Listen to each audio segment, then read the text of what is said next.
It's time for Twig. This week in Google, Aunt Pruitt, Jeff Jarvis are here. Stacy's got the week off, but Jason Howell from All About Android fills in, and we had some great conversations. It could be the end of the line for TikTok. I'll play devil's advocate and say it's about time. We'll also talk about Microsoft. They say they've got the new Bing-powered ChatGPT in Windows 11. They lie. And we'll talk about Twitter cuts and who is in and who is out. We may even have an inkling of who the next CEO of Twitter will be. It's all coming up next on Twig. Podcasts you love. From people you trust. This is Twit.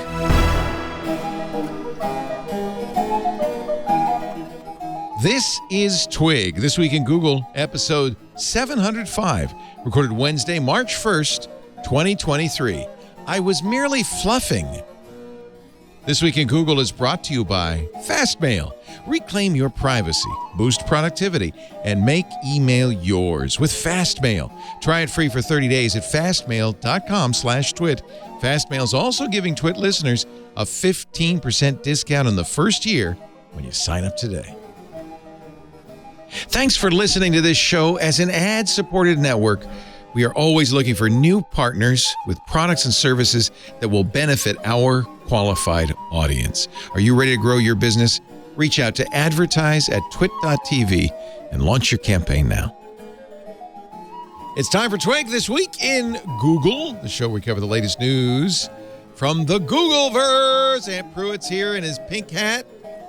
It's not pink, but it's I'm orange. here, though. It's orange, right?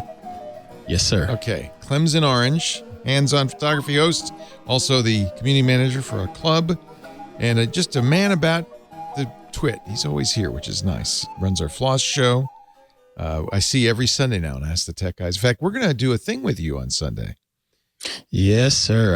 We're going to have a therapy session on Sunday, sir. That's what I'm calling it. So can we stay get? Are tuned we for going to that. get a couch or anything here for Ann? He can lie on.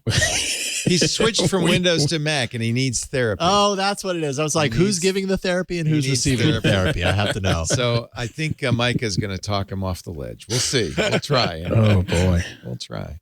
Also with us, fun. The director of the Townite Center for Entrepreneurial Journalism at the Craig Newmark. Graduate School of Journalism at City University of New York, Mr. Jeffrey Jarvis. Hello, Jeff. Hello there, and I will call into the show to convince Ant that he did it all wrong. He just come to the Chromebook. Follow the Chrome light side. children. Come to the Chrome side. Yeah. Was that ever an option, Ant? Was that ever a consideration for you? No, never. Last Sunday on Ask the Tech Guys, I demoed that new Acer gaming laptop. Was that at all intriguing to you? That was a nice Chromebook. It was a nice Chromebook, but that did not intrigue me at all because the most I could do would be DaVinci Resolve on a Linux partition. Yeah, that wouldn't work. That's it. Yeah. No, I just need to be able to turn the need Linux. daggone computer on and get to work. As a production machine, and not just like producing words on a screen in a dock or whatever. You need more than a Chromebook. And I think the Mac is a good choice. I do too. Yeah. I think you'll like it. Sorry, Jeff. Although you can play. Sorry for Ant. I feel bad for Ant having to go from one empire into the other. You can play Son of the Forest on it, though, which is pretty cool. Sure. Normally, Stacy would be here. Stacy's a little under the weather, but that's good news for us because we've got Jason Howell from All About Android. All About Android. You got Carl Pei coming on the show? Yeah, we yes. Big announcement. Oh, I'm sorry. Was it a secret? I don't know if it was a secret, but yes, we do have Carl Pei coming on the show in a couple of weeks. Of the Nothing Company. Yeah, CEO of Nothing. That's a big deal. Big deal. He was at OnePlus for a long time. Yeah, he was kind of the OnePlus guy for the longest time. And then the parent company kind of sucked it back in, Oppo. That's right. And a lot of people have not been very happy about that. About the reverberations of that. Yeah, and so I think Pei said, there's an opportunity here with Android, and he created the Nothing Company. Yeah. And they have the Nothing Phone, which, do they sell that in the U.S. yet? Nothing Phone 1, now you can get it in the U.S. Of course, you're not going to get it in like carrier stores and everything, but they are selling it, online. You can get it. They've announced though, that the Nothing Phone 2 officially comes to the US. Like, you can get the Nothing Phone 1, but I don't know, you're probably going to have to jump through some hoops. Nothing 2, they're bringing directly to the US. And I think they even had an announcement at Mobile World Congress that they're going to have the latest Snapdragon powered in there. So it's going to be a higher powered. Will they still have the LEDs phone on the back? I mean, why wouldn't they? That's their seems trademark. to be the big trademark of this device. Whether it's a good trademark, I don't know, but it's different. I'm glad you said that part. It's just a thing. It doesn't do anything, right? I mean, it's style, of course, but also nothing. notification. There's some integration into the system with notifications, alerts, charging status. That's right. It'll show you how much your battery is charged based on the. But it means you can't put a case on it. I suppose not, because you wouldn't see the glyph. Does it drain the battery, Jason? Well, I mean, I have not used it's the LED device based, so it's myself. not It's too LED, bad. so it shouldn't be too much, right? Okay. Yeah. Well, I mean, does it drain the battery more than if the LEDs were there? Yeah, but I don't know how much it's really It's impacting. and I'm going to guess it's not. Even though it looks like it's lines of LED, it's probably just one LED with a kind of light conductive tape. Yeah, good so question. it's not good. It's maybe 3 LEDs. But the phones used to have those notification lights.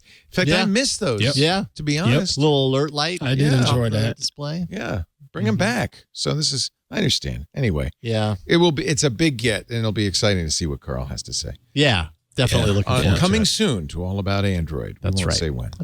You know what's coming soon to the United States? I think a TikTok ban, a real live, honest to goodness TikTok ban. The story, of course, a couple of days ago was that the federal agencies have 30 days to get TikTok off devices. Now, these are devices that are owned by the federal agencies and then used by employees.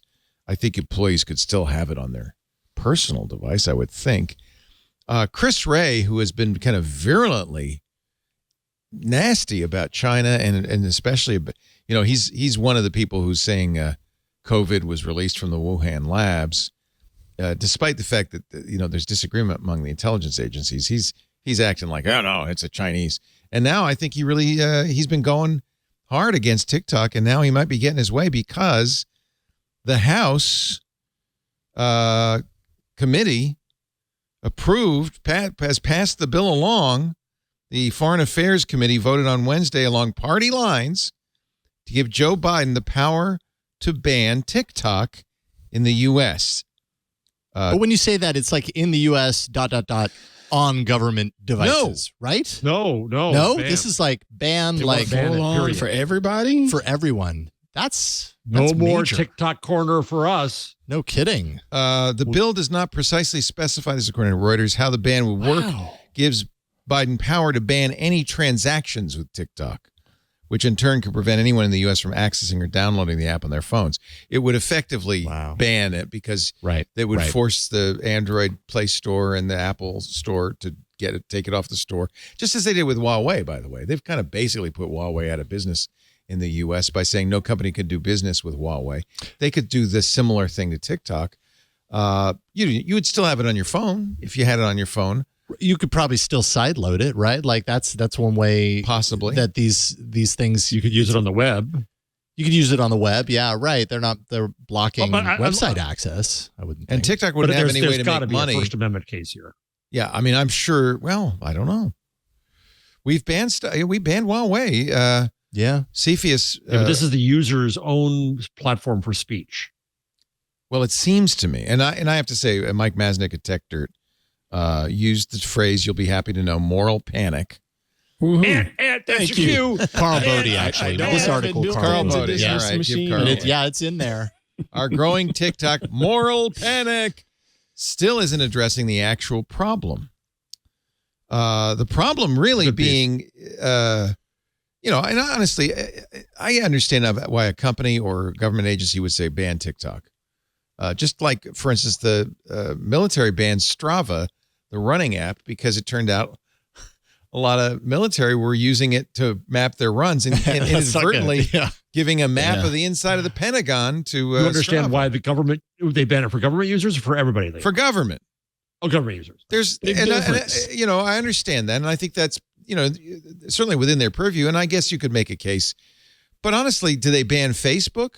Well, and I think that's a point that Carl really makes in this article that is absolutely true, which is, okay, so we can look at TikTok and we can say, hey, you're doing all this stuff, you're collecting all this data, we don't know exactly what's happening behind the scenes of that data. Is that transferring over to the Chinese government? Blah, blah, blah. A lot of people assume or think, that they have the details that point to that actually happening. But then we've got all of these other apps that are on our phones, Facebook, Instagram, they're all tracking our location. They're all doing stuff with our data. Why is it different over here versus over here? I mean, it really doesn't seem to solve the problem. If you have a problem with this kind of information, data brokers and everything having access to that information, then do something about that. Why is it so lucrative to trade in people's data? And maybe that's the problem.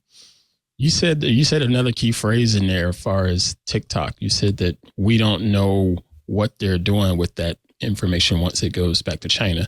Heck, we don't know what they're doing with the information on those 3 platforms you just mentioned that are here in the U.S. So why aren't we doubling down on those folks other than just Carl writes, a couple months? You're right, Ann. That's what Carl says. Carl writes, yes, TikTok plays fast and loose with consumer data.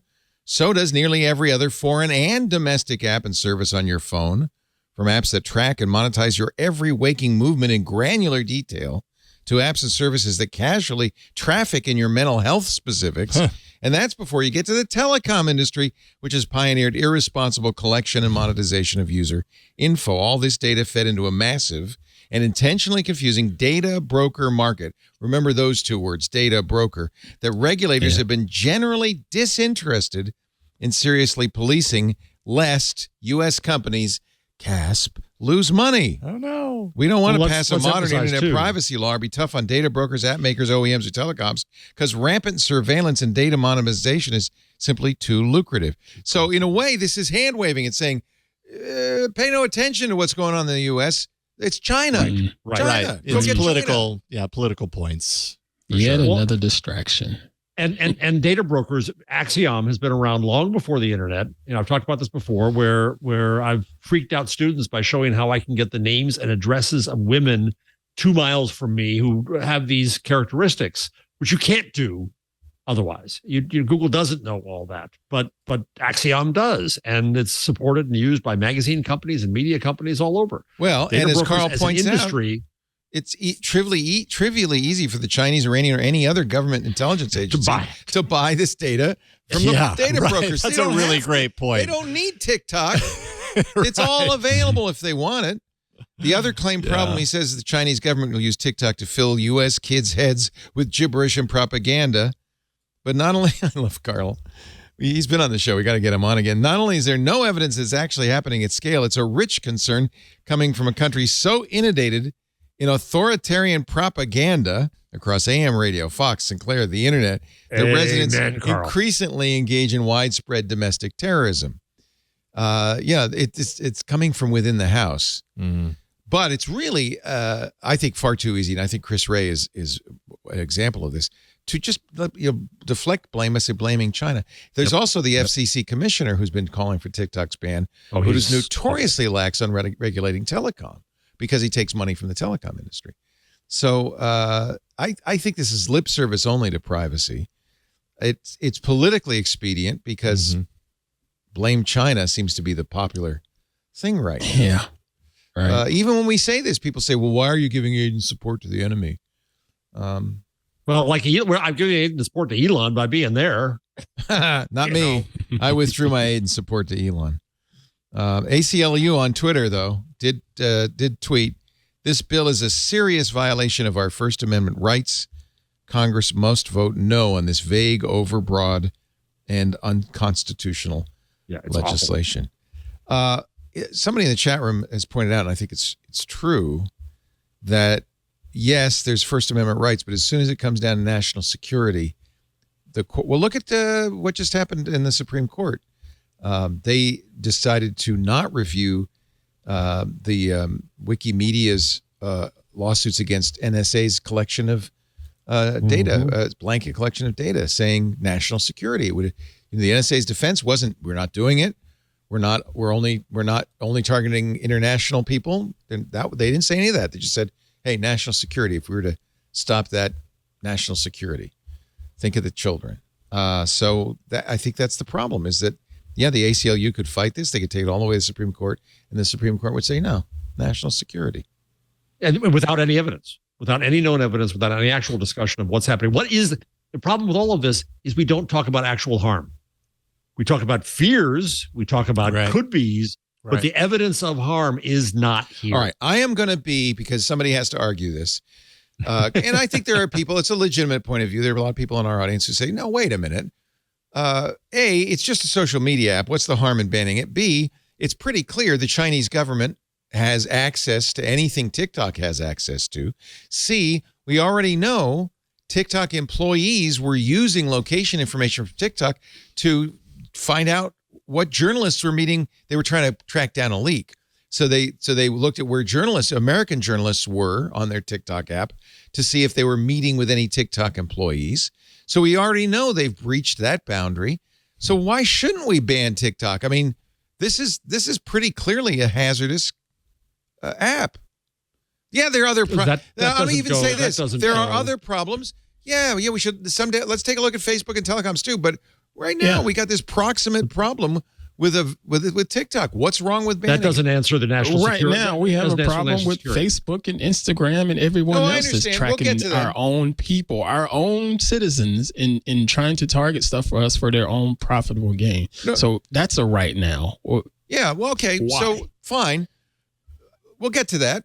But right now we'll get to that. We'll get to that. We'll get to that. This doesn't mean get in line. It's not a defense to say, well, everybody does it. That's not a defense. Our own backyard. That's the stuff that I've always been bugged about with our government is we do so many things that are in I'm going to piss some people off. We put our nose in a lot of different business elsewhere, but we really do a really craptastic job of taking care of our own backyard and the issues right here. Yeah, but why should we let a foreign government have access to all of that information? But to your Mr. Devil's Advocate, your argument about the employees going after a couple of reporters, as a reporter, I shouldn't like that. But A, they got fired, and B, that doesn't. They got fired when they got caught. They got fired when they got caught. Yeah, and what it demonstrated, you're right, it doesn't affect national security, but it demonstrated they have the ability and the will. Someone had the ability to do that. Somebody did. Yeah, within TikTok. Now, let's say President Xi or his proxy goes to Mr. TikTok and says, hey, I'd like that same information, please. I noticed you did that. Well, here's the other they can't say no to him. Side of this coin, Leo, Mr. Devil's Advocate, is that we're setting a precedent here, Devil, to be used by every other government. I appreciate you saying that over and over so that nobody thinks I actually espouse this point of view. I know, exactly. But you know what? I do have to. I should probably recuse myself because my son makes a living on TikTok. Yeah, he's an example, impact. And this is what some people say is, but think of all the creators who use TikTok legitimately. He's hurt. Somebody like my boy who has made a very good living. He's now got a cookbook. He's talking about a TV show. He was in Miami making Cubano sandwiches with Guy Fieri, all because of TikTok. Awesome. Yep, yeah, but don't worry. YouTube Shorts just crossed 50 billion daily views. Please. So he could just go over on to YouTube. He's on Insta. It's TikTok that really drove his success, 2.1 million followers. And the other thing, too. He actually, he was very smart. We had this conversation and we went to lunch. It was like a year and a half ago. And he said, Dad, I got about 30,000 followers on TikTok doing these cooking things. What do you think? I said, I think you should go all in. And push it. And he studied the algorithm. He figured out what people wanted. He looked at comments. He really got involved, carefully tailored something to TikTok, and it was a huge success. He was able to do that.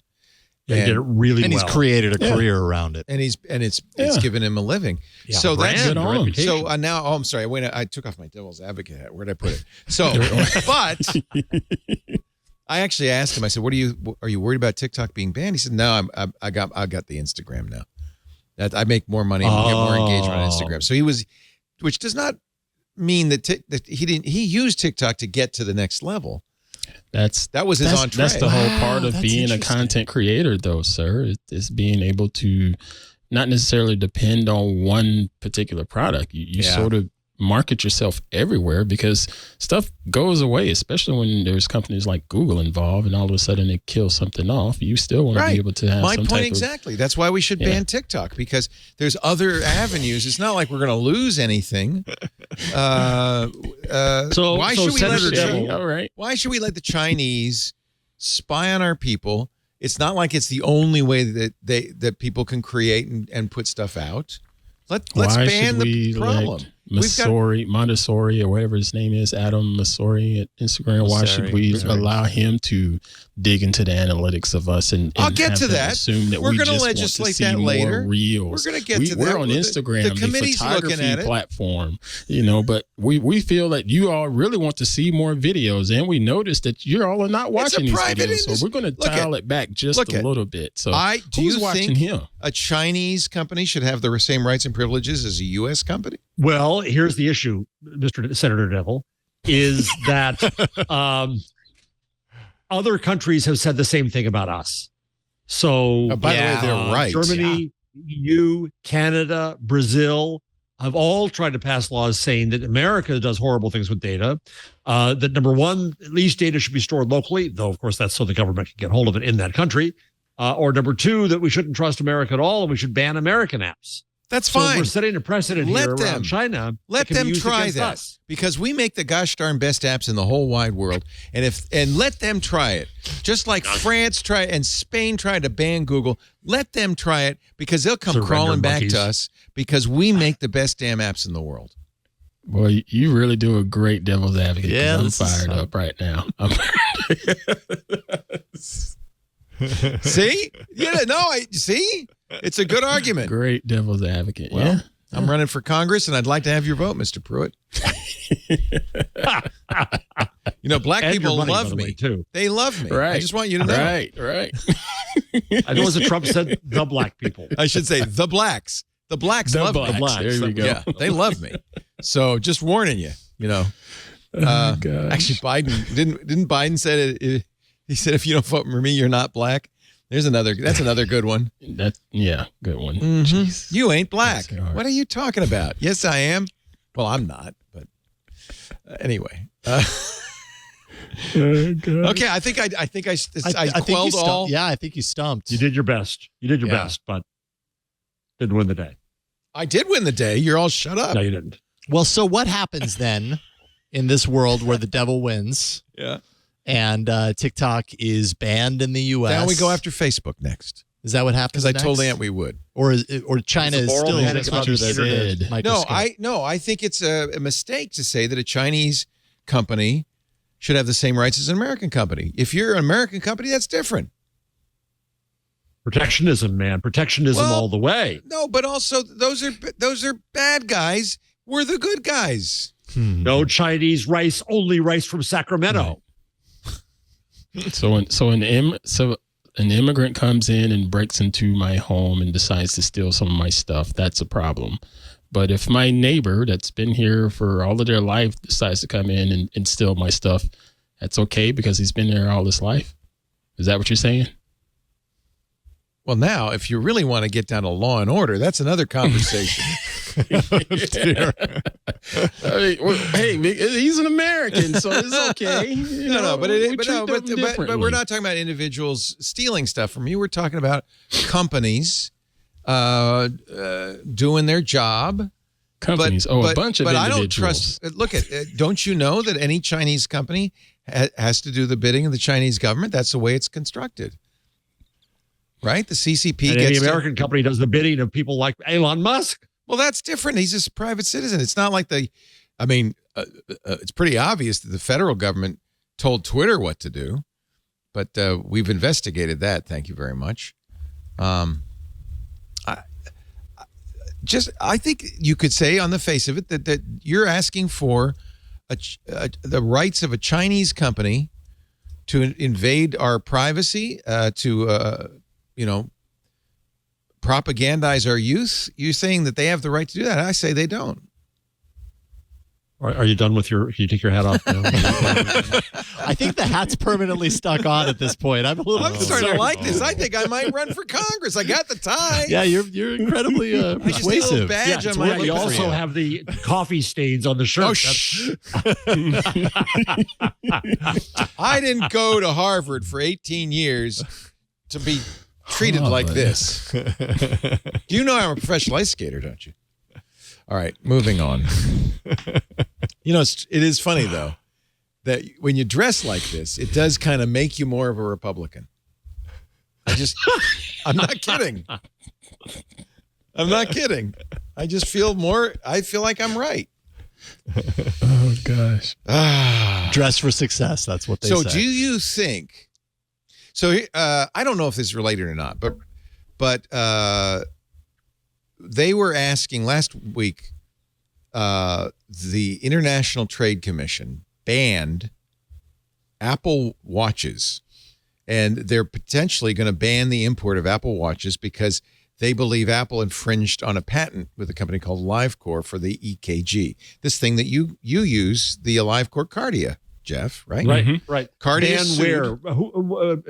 Who? Where? What country? Is it international? For U.S. What country? What? U.S. U.S. Ban.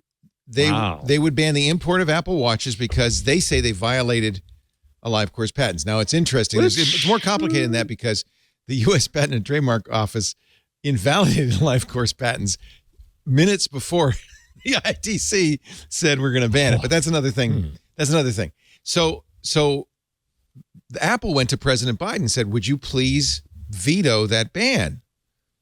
And he refused to.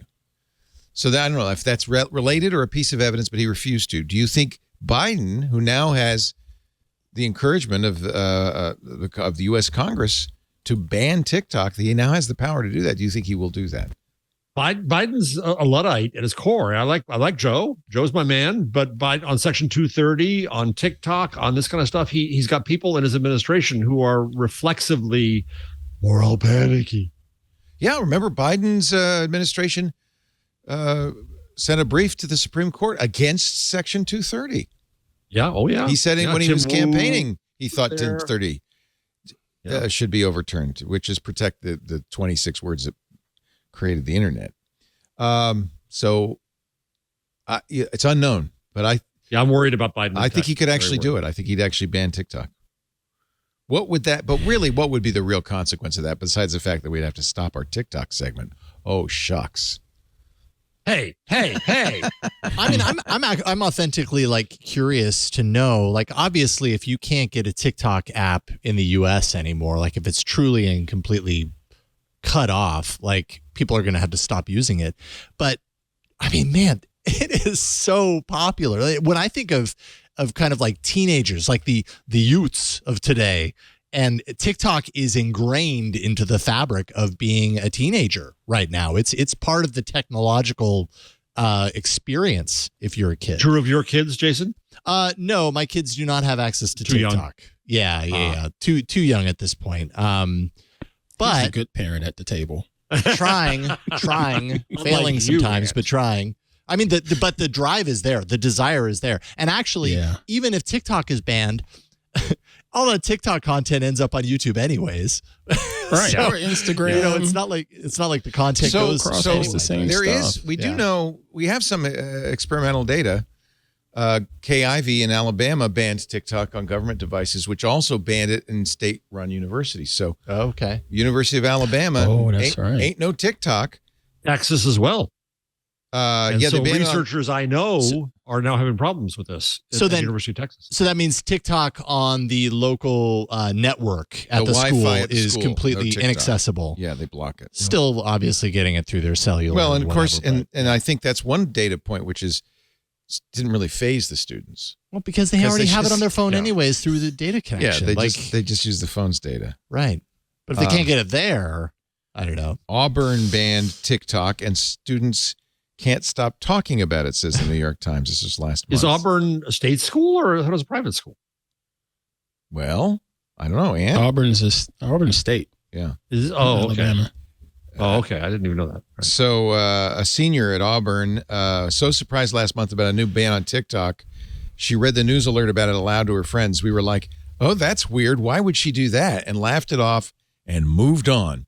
She is the editor-in-chief of the campus newspaper, which has its own TikTok account. I think they're going to stop posting on TikTok, but I don't think the students are going to stop using TikTok, right? 19 governors have banned TikTok. But and what do they have in common? They're all Republicans. Conservatives? Yeah, they're banning abortion too. So what should we get more head up about? And I should point out that the congressional committee that banned it was pretty much party line vote. It wasn't 100% party line, right? No, there was one or two Democrats voted in favor as well, I think. Let's see. Let me look at this. This is the House Foreign Affairs Committee, 24-16. Yeah, so that's not pure party line. Yeah. Democrats opposed the bill, saying it was rushed and required due diligence through debate and consultation with experts. They don't have the actual vote count here, but Who did what? it was. They said along party lines. So, as I remember, I read another source said I think one Democrat voted to ban as well. But it's not really partisan. It's not a partisan issue, is it? What isn't partisan today? Yeah, fair. Good point. I mean, this is the anti-China, you got to be tougher on China wing shtick. Right. I've kind of felt like the big tech, anti-tech movement kind of crossed party lines, to be honest. No, I agree with you. Oh, it has. Yeah. It seems like it's kind of in vogue right now to be very anti-technology. Oh, yeah. And this kind of falls firmly Is into it that our camp. duty to defend tech as a tech network? To defend the freedoms that the internet gives us. It's not the tech. Yeah. It's we're defending the internet and the freedoms we get. That's my next book.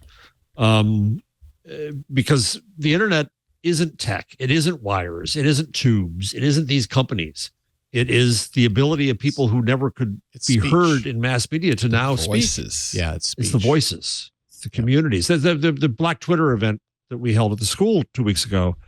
You look and the peril that it's in Musk's hands now. But you look at what we lose there, the power of the movements that came there. And those movements are precisely what scare the old white guys who look like me.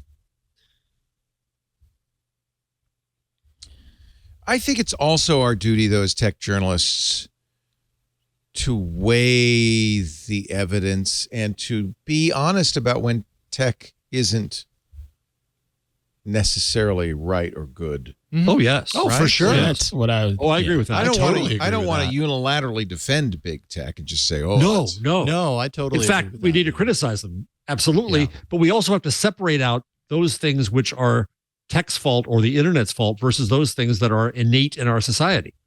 Tech and the internet didn't make us racist, didn't make us misogynist. We came Say in it that again, way. sir. Say it. Tech did not make us racist. We already were. And so when we blame the internet for saying, it increased racism in America, it brought out the opposite. It brought out voices who were not heard in a white hegemony, and the white hegemony wants to burn the place down now as a result. That's what's really happening. Mm. Yeah. Testify, sir. It is certainly something we on all of our shows, we are always struggling with is to find the truth, right? And I think we try to be honest and not partisan. I know a lot of people think we're partisan because you're such a lefty, Jeff Jarvis. But well, Senator Devil. But I think really we know that it's our mandate to dig and because we know tech, to dig as deep as we can and be critical of it, but also to defend it as needed, but to really look for the truth of it. And the truth isn't always obvious, but tech is a double-edged sword, like many things. It can be used for good or ill. Mm-hmm. And tech used to be a cool thing that people were into, and now it's an integrated part of the fabric of life. It's society. Yeah, it's everything. Yeah, so it's important, I guess, is my point, for us to look at both sides of that coin. I want tech to be better. Because I love technology. Right. I love it when it works. Right. And if it's not working, that's why sometimes with the TikTok story, it's hard for me because it really goes back for me to, okay, I get the argument that you're making against TikTok, but show me the proof. Show me that this horrible stuff is actually happening before we vilify and remove it. Well, okay. Jason. Senator Devil here. Oh, God, he's back. Boy, and I do not know if South we would Georgia know. Yeah, how would we know? We I would guess that's a good know point. if China was using TikTok How would we know? against our people. It's behind the scenes. We can't tell. We can't tell. And by the time you know, it may be too late. Yeah. So why not cut it short? Why not just say, You've look, been we watching the don't, Murdoch Because trial. where do you haven't draw that line? we don't need TikTok. Because you could say that about a million different things, and you could draw that line anywhere you want and cancel submit out a bunch of different things that have It's no a pretty reason. easy thing to do if it's something from an enemy nation. Yeah. We don't allow Russian social media in the United States, right? Oh, we can. Oh, I can use that today. Sure, I can. What is Russian social media? It's There used to be Pavel Durov created the Russian Facebook. In fact, that's why he left Russia and founded Telegram because Telegram because it was taken from him, right? So is that still around, Pavel? Vkontakte. Yeah, I can go to Vkontakte today. Yeah. VK, Can you use it right. now? Yeah, sure. Well, that should be banned. Welcome, it says. Telegram? How about, in fact, I think I can get it. I'm going to see if I can get it on my phone. 656 million users as of May 21st, 2021. You talking about Telegram? no, No, Vkontakte, about VK, yeah. Oh. Vkontakte. which was his Durov's original creation, was taken from him.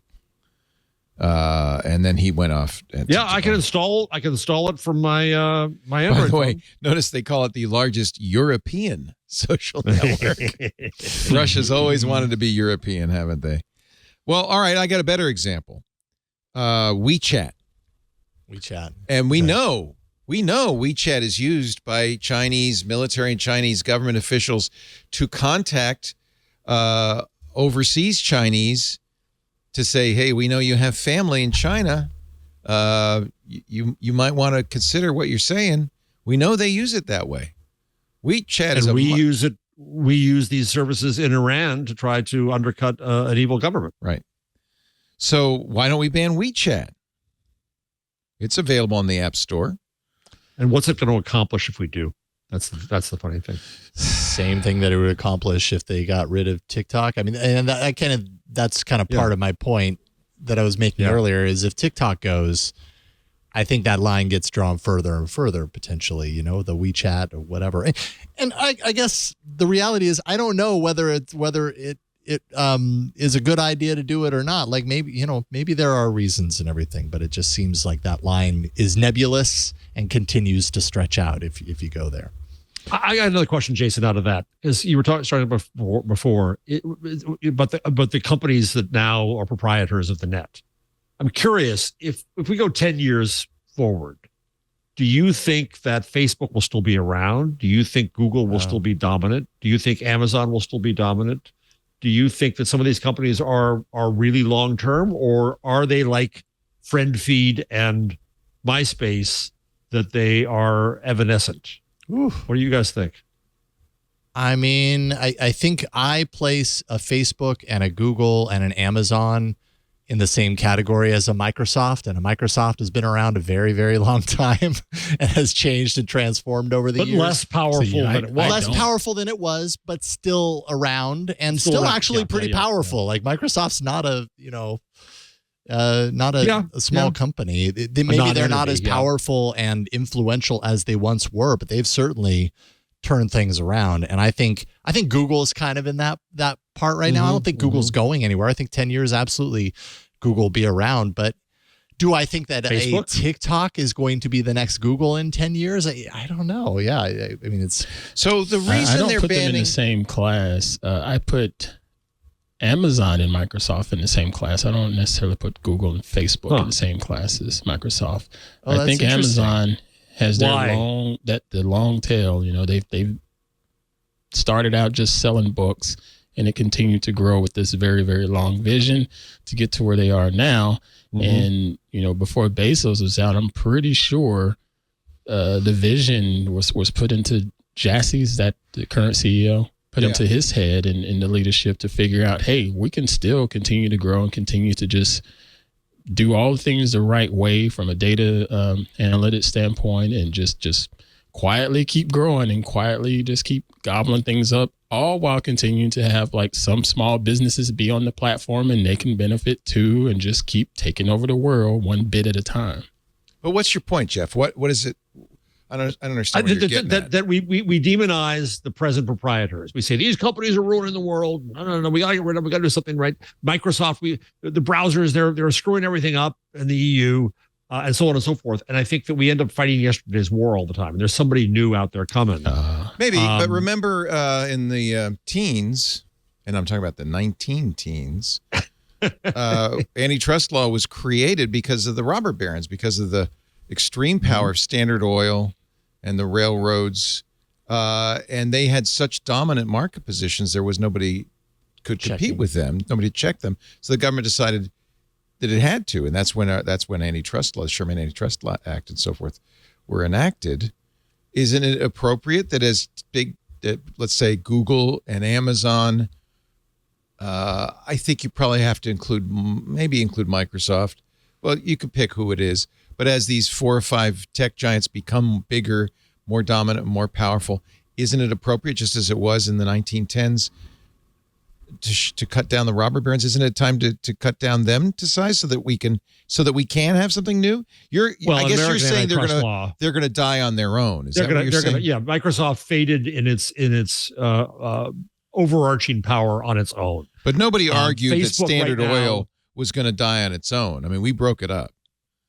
Bell Telephone too. Same thing. And but I think that these things are the arc is quicker for them. I agree with you, Ant, that I think that Amazon, and I would say Google, and Jason, what you're saying, that they're Microsofts. They'll go up and down. They'll be around. They won't be as powerful. They won't be as scary. I think Facebook could disappear. That's who I think would disappear. Facebook is on the. That's an easy prediction, since they're on the imminent cusp of disappearing, right? Even as we speak. Yeah, they're out of the discussion. I mean, when I go there occasionally, which I do, not nearly as often as I used to, I still find myself, that friend, I miss that friend, I miss that friend. I still actually am engaged in it, but it's less in the public conversation. It's less in the fear conversation. The meta stuff, I think, is kind of metaverse is kind of a joke. So it's going away. Twitter is going to go bankrupt one way or the other. And so I think we demonize these corporations. And this is part of Carl's point, I think, in his piece about TikTok. Without looking at the principle level, we're not defending the privacy of American citizens. Instead, we're going after TikTok. Do you think it's even possible that that's why these members of Congress are doing this, because it distracts from the real privacy issues? Yes. I think so. It's easy to blame China for our woes. Oh, yeah. And not address the issues, the real issue head on, especially when, unfortunately, money is so important in our government. And they need the contributions of these telecom companies. But it goes back to what Jason was saying earlier: the convergence of left and right attacks on the net. It's a pincer movement, and in 230, the sword and the shield. The Democrats go after the shield because they think that the platform should be better at taking down hate speech. The Republicans go after the sword because it's their hate speech is being taken down. They find themselves in this strange bedfellows conspiracy now against the tech companies, because the tech companies are easy targets. They are folk devils for everything wrong with us. And so you're not just distracting from the tech companies and money and privacy and that, you're distracting again from these higher societal ills we have that we're not facing. When ChatGPT spits back stupidity, it's our stupidity it's spitting back, and we're not dealing with that. TikTok has been, they've seen this coming, and they've spent more than $1.5 billion so far trying to respond to this, moving their data centers to the U.S., to Oracle. This is another one that cracks me up, that we trust Oracle more than we trust TikTok. Yeah. I don't know. No. They understand that this is an existential threat to them. They have a business in China, but if the U.S. cuts off TikTok, it's probably, not good for TikTok in the long run. What would the citizenry say? American or Chinese? American voters. What would voters say? Yeah, and I think that's probably the calculus that's going to be, Congress still has to vote on this. I imagine, in fact, if you care about this, you probably should write your Congress critter. I imagine they're, putting their finger to the wind right now saying, well, what's going to happen? If young people would vote a little more, this might not be a risk. But this might be the type of thing that gets young people to vote. And I'm sure that's what. Wait, I'm losing my TikTok? Yeah. You better believe I'm voting on it. I'm sure that's what Senator Know Nothing is investigating, is whether the people in my state. Younger vote, though, in the last couple of years. It's better.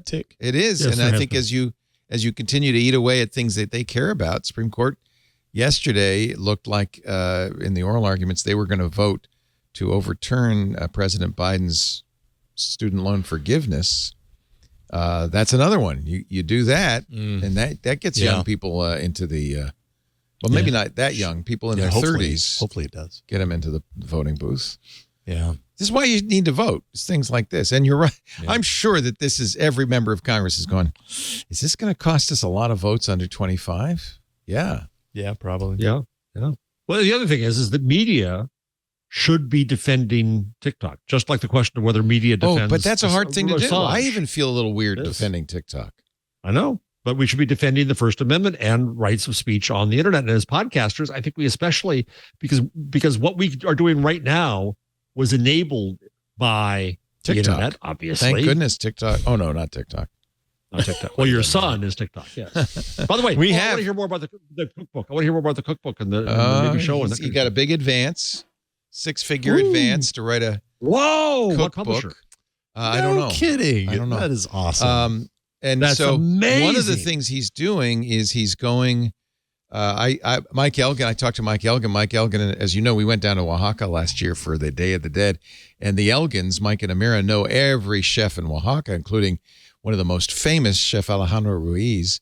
And Mike has arranged for Henry to go down for a month to apprentice with Chef Alex. Wow. It's a mutual thing because he's going to do TikToks of Chef Alex. Right. Heck yeah. And that's going to, and he says, I think I'm going to do a Oaxaca chapter in the book, which is great, by the way, because Oaxacan food is the amazing, wonderful cuisine that has yet to really enter the United States. And once it does, people are going to go crazy. Oh, that's where mole sandwichify them, isn't he? Oh, yeah.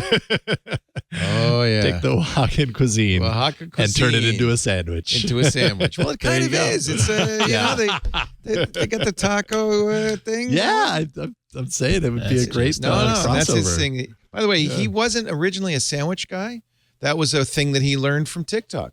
The algorithm showed him when he made sandwiches, huge difference.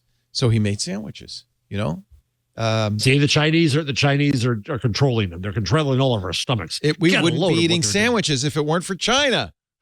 Yeah, they were invented there, weren't they? Now, okay, so are you going to go back into your senator thing? Yeah. Are you changing? How did you know? Okay. It helps if you use the voice. Yeah. The Chinese government is not known for freedom. They're known for repression. They're known for throwing their citizens into concentration camps. Yep. Should we not try to keep that kind of ill feeling out of the United States of America? I love your filibuster. It's quick. I mean, don't they deserve sanction? Just like we sanction the Russians because of violations of human rights. I don't think we should just turn a blind eye to the Chinese just because they make our phones. That's not enough. We want more. Give fist bumps to the Saudis. Well, I don't like them either, but that's another matter. Oh, yeah. Jared can keep his $1 billion. I think we should keep the Saudis out of this. It's an interesting because I'm a big F1. Ant and I both big F1 fans, Formula One racing, and this is a problem because the Formula One has told people like Lewis Hamilton, you can't wear that rainbow flag helmet when next time we go to Saudi Arabia. Right. They're telling them, no, we gotta you gotta run all that stuff by us first. And a lot of the races are in Bahrain's the first race. Bahrain's the first one. And then there's Saudi Arabia's the second one. And so this is a global sport I know you love it, Ant, and we're very excited. Similar about actions happened during the World Cup at Qatar. Yep. The F1's really bad. They won't even let Lewis wear his earring. They said, you can't wear earrings, dude. What the hell? Hey, it's a safety concern. Is this 1952? What are we talking here? Yeah. Anyway, I think you can make Wait a second. Are there women drivers in the F1? No, sorry. Not yet. There's one black driver. That's it. No women. Female. You left Twitter and Facebook because of principle. Well, I know. I didn't watch, and I did not watch the World Cup because I was upset that it was in Qatar. By the way, there's going to be an F1 race in Qatar. It's hard. It's hard. Yeah. This is the same sort of thing with this TikTok. I'm not in favor of how Chinese government treats its people. I think it's reprehensible, but I love China. Damn, Hank sandwiches are good there. I have to look and see if he makes any Chinese sandwiches. He might be working. How is your Chinese these days? It's very bad. I lost it all, sad to say. But I love the country. I love the people. I love its history. I'm fascinated by it.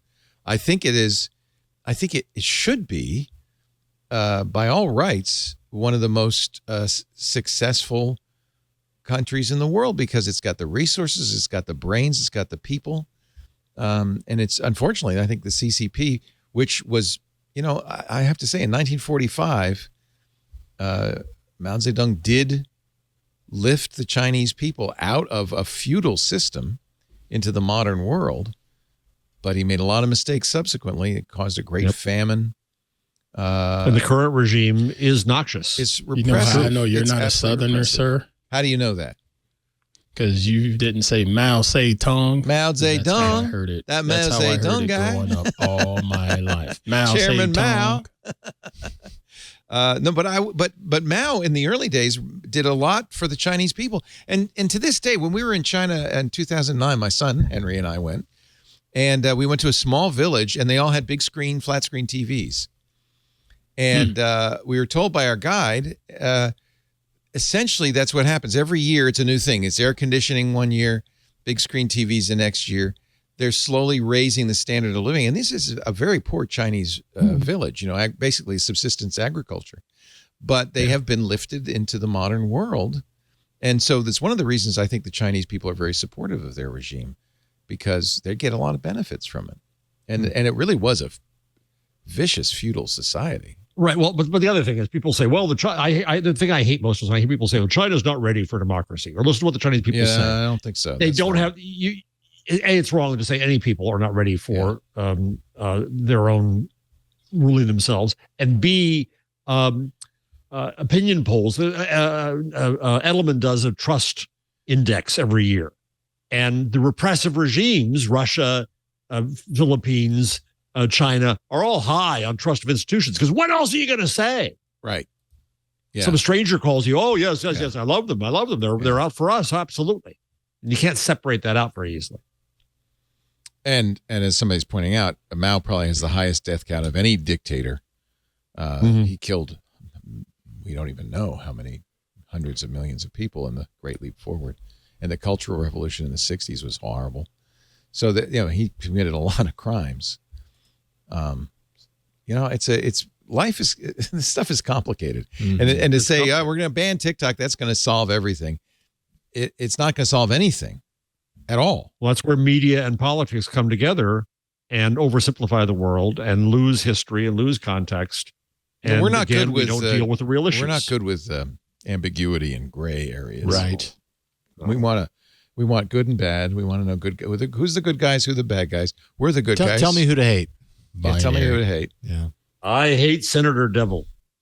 Well, my friend, my colleague, dang it, you brought him back on again, the other Jeff. side of the aisle would take his head out of his keister and start thinking about the real world we live in. All right. Senator Devil's going to retire now. Good. Now that he's Dianne sufficiently... Feinstein and Senator Devil both go into the all right. Let us take a little break, and there is more to talk about in just a little bit. But we do want to mention our sponsor because I am a fan, a big fan. Senator Devil probably is too. Everybody loves FastMail. I've said this for some time now. If you care about email, why are you using free email? Email that treats you as a product, not as the customer. FastMail isn't free. It's $3, as little as $3 a month. It's not hugely expensive, but free email isn't free either. You pay with your privacy. For over 20 years, FastMail's been a leader in email privacy because with FastMail, you're a customer, not the product. Not only is it private, you get great support because they care about you. They want to keep you happy. You're their customer. Your personal data is safe, kept away from third parties. They have the best spam filtering ever. I absolutely love FastMail spam filters. I have set up a very, I think, good system for making email usable again. No ads, no tracking pixels. Your data is stored in the U.S. with FastMail, and it's fully GDPR compliant. Now, let me talk a little bit about some of the features you're going to love about FastMail. First of all, FastMail is real email. It is not some company's idea of email. They use the open source Cyrus IMAP server, which is the king of IMAP servers, configured exactly the best possible way. In fact, FastMail contributes back to the open source and the internet community. They've helped create email standards for authentication to reduce spam. They're absolutely a good citizen, a good neighbor in the email world. So you're supporting somebody who's doing all the right things. Because it's true IMAP, you can, of course, use any client you want. Doesn't, Thunderbird, Outlook, Microsoft Mail, Apple Mail, but you can also use their great web mail. You won't be giving up that great web mail. In fact, I think it's 10 times better than Gmail's interface. You can customize your workflow with colors, custom swipes. You got night mode. They've got apps for iOS and Android that are superb. You can customize your inbox with scheduled send. I love that feature. Snooze, folders, labels. Yeah, folders and labels. So that's kind of cool too. Search bar. The search is fantastic. I keep all my email, never delete anything because FastMail has such a good search. I know everything's there and I can find it in a second. Keep track of all the important details in your life with FastMail's powerful sidebar. I've moved my calendar, my address book to FastMail. I don't use Google anymore for those. FastMail supports CalDAV and CardDAV, the internet standards for that. The calendar works great. I even have my notes stored at FastMail. And I use FastMail as my DNS host for my websites because then I get email too.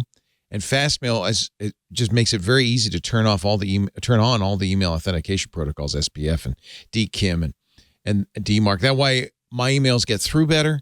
They're authenticated. And I can have an infinite number of email addresses, by the way. As far as I can tell, there's no limit on the number of domains I can have hosted at FastMail. That's pretty cool. You wouldn't put a website there, although I do have a single, like a about me page on FastMail, so you could put a web page there. But mostly I use it for DNS because I get the email. So when I sign up for something, an account, every time I sign up, I have a unique email. They even support, which is really cool, 1Password and Bitwarden's masked email standards. You've seen this. This is something new that really adds to your security. Of course, you have a unique password for every website. Now, if you're using Bitwarden or 1Password, FastMail will give you a unique email address for every website. They all go to the same inbox, but this way you've got kind of double the protection. A hacker has to guess the unique email as well as the password. That really is cool. Desktop or mobile, FastMail is the best, and their support is the best. Not some notebook reader, but real U.S.-based support team with email experts answering the phone, answering your questions.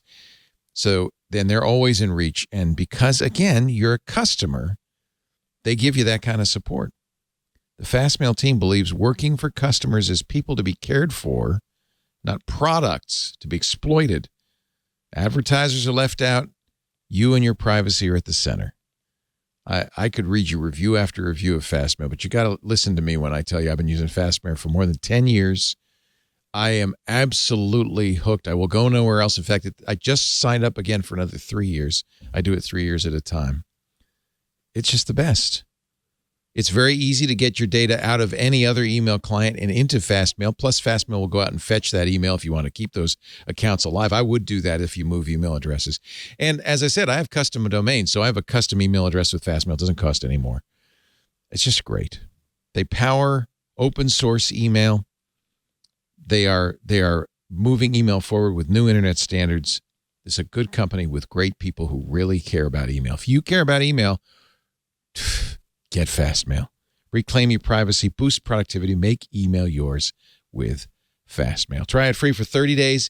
Fastmail.com/twit. FASTMAIL. Fastmail.com/twit. And by the way, if you use that address, fastmail.com/twit, you'll get 15% off on your first year, your whole first year, when you sign up today. Fastmail.com/twit. I've been telling people this since long before they were an advertiser. I don't know why everybody doesn't just use FastMail. It is literally the best email service in the market. Do it. Do it. FastMail. Thank you, FastMail, for supporting us. All right. Enough of the Senator. Being that this is not a democracy and you're in charge, we've just lost democracy. What's next? Oh. Actually, YouTube has a new leader. We talked about Susan Wojcicki moving along. The new guy in charge, Neil Moen, wrote his first letter. And, of course, he's smart. Our 2023 priorities, it's aimed particularly at creators, right? Who's most important to YouTube after advertisers, because they're the most important? The creators. Somebody's got to make that content. Yeah. He says, a little over 15 years ago, I visited a company with an interesting take on digital video. As I walked through YouTube's small offices above a pizza parlor, I could see the promise of the platform. I've thought about that moment over the past few weeks as my longtime friend and mentor, Susan Wojcicki, transitioned to become an advisor to Google and Alphabet, and I took the helm as the new leader of YouTube. So what does he say? He quoted. We need to do everything we can to make Marquez Brownlee happy. Yeah, well, that's number one. Definitely number one. And Mr. Beast happy. Mr. Beast. Keep Yes. Mr. Beast happy. Probably more importantly, Mr. Beast. He did say, he quoted a study from Oxford Economics that in 2021, more than 2 million creators, 2 million, earned the money equivalent of a full-time job on YouTube. That's awesome. Wow. So you talk about TikTok, and it's for sure true that TikTok has powered a lot of people, but nobody comes close to what YouTube's done, right? YouTube awesome. has a shopping feature now, ad revenue sharing on Shorts. The number of people subscribing to individual channels has jumped 20% year over year. 6 million people now subscribe to channels. It's not a huge number given the number of people who use YouTube. I think that's also because creators keep saying, smash the subscribe button. Never gets old. They have added under his, this is probably something Susan Wojcicki had in process, but they just added dubbing clips into alternate languages, right? How many languages do they have now? It's kind of cool. Wow. Of course, Mr. Beast started it.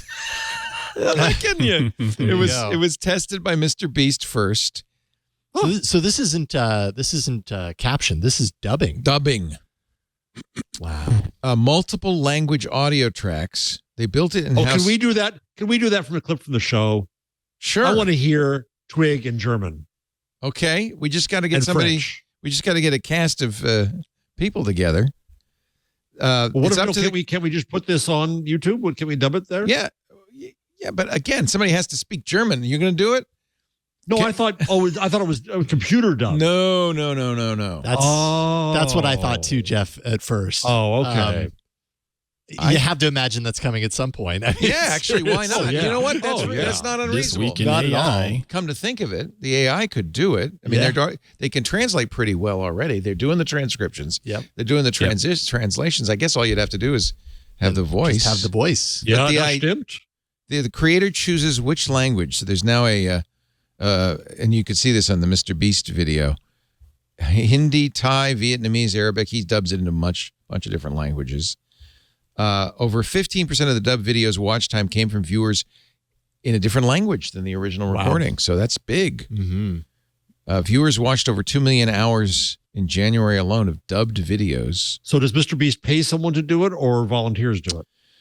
Well-known creator Mr. Beast, a.k.a. Jimmy Donaldson, who has 130 million global subscribers, dubbed his 11 most popular videos in 11 languages. In an interview with YouTube's Creator Insider, is that Renee? I don't know. Mr. Beast explained, that should be the name of my senator. Senator Beast explained why the feature was beneficial. Well, I don't even have to explain that. It's much easier to just run one channel than 12. You have to make 12 different thumbnails, blah, blah, blah. So I'm looking to see if they explain how he got, I guess he hired, or YouTube probably hired YouTube did, yeah. somebody Probably to, if he to was do that. testing it out in a big splashy PR laden. Who wants to approach. volunteer? Any of our listeners proficient Yeah, you pick in the language, listeners. You tell You us. pick it. You'd have to have 4 people, right? You'd have to have somebody doing my voice, Or do different and whoever voices. does my voice has to have Senator Beast. But it doesn't have to be a foghorn leghorn. It have to be something appropriate to your It could be a Bavarian accent. yeah, he talks like yeah. this. So, Oh boy. and that'd be you have to have a Jeff, and you have to have an Ant, and you have to have a Jason. And next week you'll have to have a Daisy. So, Jason. yeah, Good luck with that. Jason. Okay. Swamp Rat says to dub it in Klingon. Good one, Swamp Rat. According to Moen's letter, a South Korean creator gained over 30,000 members after launching channel memberships just 7 months ago. 6 million viewers paid for channel memberships on YouTube in December. 20% increase. So, yeah, it makes sense that Moen would be focused on creators. He talks about top gaming creators. YouTube's always done that, right? It's always been about I kind of don't like this because it's I think a little deceptive to the rank and file creator who is never going to make $1. Mm-hmm. But you go, look at all these people making a living on YouTube. There's 2 million of them. You too could. But what you're really saying is, come on, everybody, you got to work for us, make more content for us. Right. We're going to make the bulk of the money. And I mean, they're some not of you might- lying. yeah. There are 2 million No, it's people. true. They make a TikTok's doing living. the It same does happen. thing. Yeah. And it's true that you could also. Are you likely to? That's a different story. Oh, and here is Renee Ritchie, creator liaison in that YouTube letter, what creators need to know from Neil's letter. So, yay, Renee. He's They such a also cool talk cat. about protecting kids. Looking ahead, this is a pivotal moment for our industry. We face challenging economic headwinds and uncertain geopolitical conditions. AI represents incredible creative opportunities, but must be balanced by responsible stewardship. This is what motivates me and everyone at YouTube to do our best work every single day. This is kind of an anodyne, typical what you'd expect letter, but there's some facts in there too. How does Salt Hank do when it comes to YouTube? I mean, YouTube as a platform has been around much longer than a TikTok, than an Instagram. You know, it's funny. When he was doing TikTok, I said, why don't you do more YouTube? He said, Yeah. So he has done, since then, he's done some long form YouTubes. He does YouTube shorts. I've seen some of his long form stuff, yeah. And it's good, but Insta's his, because of his style, which was TikTok inspired. Yeah, this that's Fast flash. shortcuts. That's right. It really lends itself to Instagram Reels are effectively TikTok, right? You Yep. can And almost, it's not just cooking too. He's flirting in a specific way with his audience, right? It's wry. It's What do you mean Hank with flirting? attitude. Really? How many proposals has Hank had? Quite a few. He'll be on The Bachelor next. Yeah. He's got a girlfriend. Oh, I shouldn't say this though. Probably, huh? Here he's making. Did he meet her through the Bond TikTok? Me? No, she's an influencer though. I understand. Oh, Yeah. wow. Yeah. Okay. He's done a lot of collabs. That's one of the things you do, right? Yep. Yeah. You're doing these collabs, Which is cool. Yeah. That's really a nice part of it. Yeah, there is, and I think YouTube has this too. There's this kind of collegial thing about it. Here's making a chicken pesto sandwich. Has this Chef is- Reaction ever This is an done, ad. Did you see that real quick? Yep. The that's Mazzetta an ad? peppers. It's an ad for Mazzetta. Oh. And this is, by the way, TikTok doesn't get any of that money, nor does Insta, nor does YouTube. And that's really how you make money on all of these platforms is selling your own ads. Oh, that looks good. Oh, that looks good. Oh. And don't forget a Mazzetta. That really bland, man. This is the Just- jar.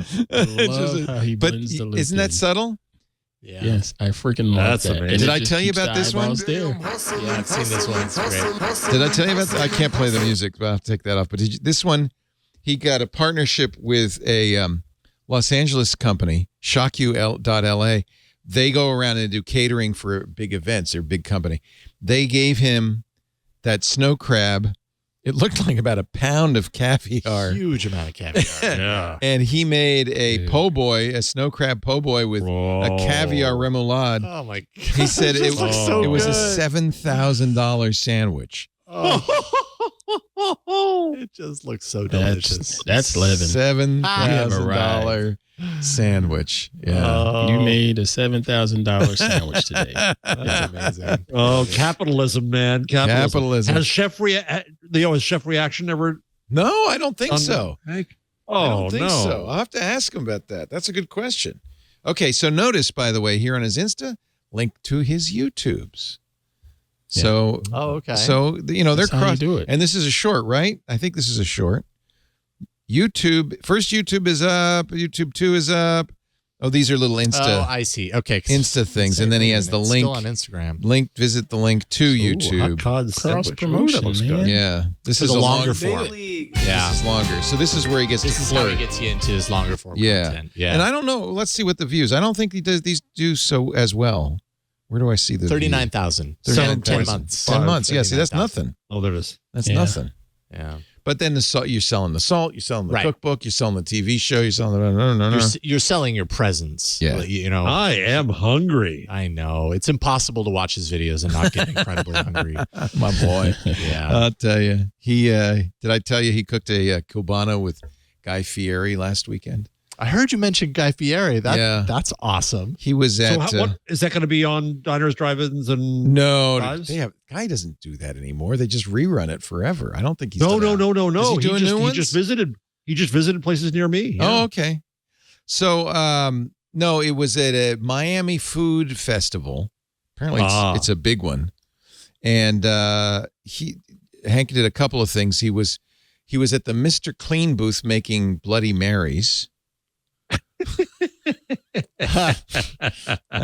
Somewhere I have some video of that. And then Guy Fieri was one of the celebrity chefs there, and he did he was on Fieri. He was on stage with Guy doing a cubano sandwich. Oh, that's so cool. Yeah. So yeah, he's there's this whole they make the rounds basically these days. Yeah. Food is it. Thanks to the Food Network. Food is it. But it's Food funny will because always be in style. Henry always wanted to do that. He grew up watching YouTube food videos. That's how he learned to cook. It wasn't from me. Oh. Yeah. So he was always oriented in that. What does he think of your machines? Your many machines? He does. Cheating or jealous? That's a good question. I don't know. He doesn't use machines, really. He uses like a bullet. Mostly chops his own. I gave him I had a very nice knife roll with like the best knives. Not that I'm a chef, but at one point I said, I want some good knives. And I gave it to him one year, and I don't think he doesn't use it, so I don't know. If he won't use my knives, he definitely won't use my kitchen appliances. Microsoft Did you see lied. what Mr. Go ahead. Nielsen put in our Discord? Speaking of AI and dubbing. Oh, wait a minute. Now this is we've been Turn your working on sound this. on. We've been working on this. We're very excited about this. At some point, I can retire, and AI Leo could take over. Oder du von dem Himmel bist. Alles Lied und Schmerzen stillest. Denn der doppelt Elend ist. Doppelt mit Erquickung fullest. Ach, ich bin des Treibens müde. Was soll all der Schmerz und Lust? Susser Friede komm in meine Brust. What did I just say? I know. Do I need to Nothing. bleep any You of this, said Anthony? Just let me absolutely know. nothing. Okay. But it was real It words, ends with right? in my breast. It was real words, wasn't it? He put the transcript there for you. Let me go look. Thou that from the heavens art, Every pain and sorrow. Every pain and stills. sorrow still. Is this Goethe? On the Must be. doubly wretched heart, doubly with refreshment fillest. I am weary with contending why this pain and desire, peace descending, come, into my breast. Okay, play it again now. No, we got it. Now that you know it's poetry. Oder du von dem Himmel bist. Alles Lied und Schmerzen stillest. But whose Denn voice is der that? doppelt Elend ist. That's my Doppelt voice. mit Is it? Erquickung fullest. Yeah. Ach, ich bin des Treibens müde. Was soll all der Schmerz und Lust? Susser of. Friede komm in meine It's Brust. terrible pronunciation. but Is that's it? right. Oh yeah. It Oh yeah. doesn't sound like So you. that's the dubbed version. It sounds like a young Leo. Yeah, it sounds like a younger. that's about Leo. 20 Yeah, years ago. pubescent Yeah. Leo. Which synthesis are you using? Was that Descript or was it 11 Labs? I don't know which 11 one. Labs. 11 Labs. 11 Labs. He's played with both. Yeah, he's getting quite You know what, proficient. though, it seems. Anthony, the coffee stain is not on my shirt. No, see, AI removes those imperfections. Oh, yeah, I like it. I like it. Yeah, he's working on that. It's kind of the low voxel version of Leo, though. It's not. It looks more like. I told him we kind of want a Max Headroom thing, right? It's pretty close, right? Yeah. Yes. Yeah, low poly. You got it, but you got to add the stutter in. Yeah, exactly. But we can do Max. that, I'm sure. Oh, boy. Anthony Nielsen has become our king of AI. He really has, yeah. Let's talk about AI. AI is all the rage these days. In fact, Microsoft actually they kind of misled people. They announced they have a new thing they're doing when they update Windows. They call it a moment. And Moment 2 came out yesterday, and they said that it would bring AI-powered Bing to Windows 11. Not really. What it does is it puts a logo on your Windows 11 taskbar that when you click it, opens up Edge and the Bing chat. So they gave you a shortcut. Or an ad. Or an ad. Or an yeah, ad. right. Let's call a spade a spade. Yeah. It's an ad. Oh, boy. See, That's there's not a feature. Yeah. Here's if you look at it in the little search pill we call it, there's a B. When you click it, it says introducing the new Bing, but if you want to do anything, it has to open up Edge and You do can't it. just use that little search bar. No. And plug it in there. No. See, that would be an integrated. Yeah, I mean, there's no reason they approach. didn't do that except they want to. This is all performance. It's Microsoft Yeah. is playing a game here. Yeah. Well, Microsoft was sure touted there in the beginning as having made a really smart move with this whole ChatGPT thing. These reporters are idiots. We're a couple of weeks away from that now.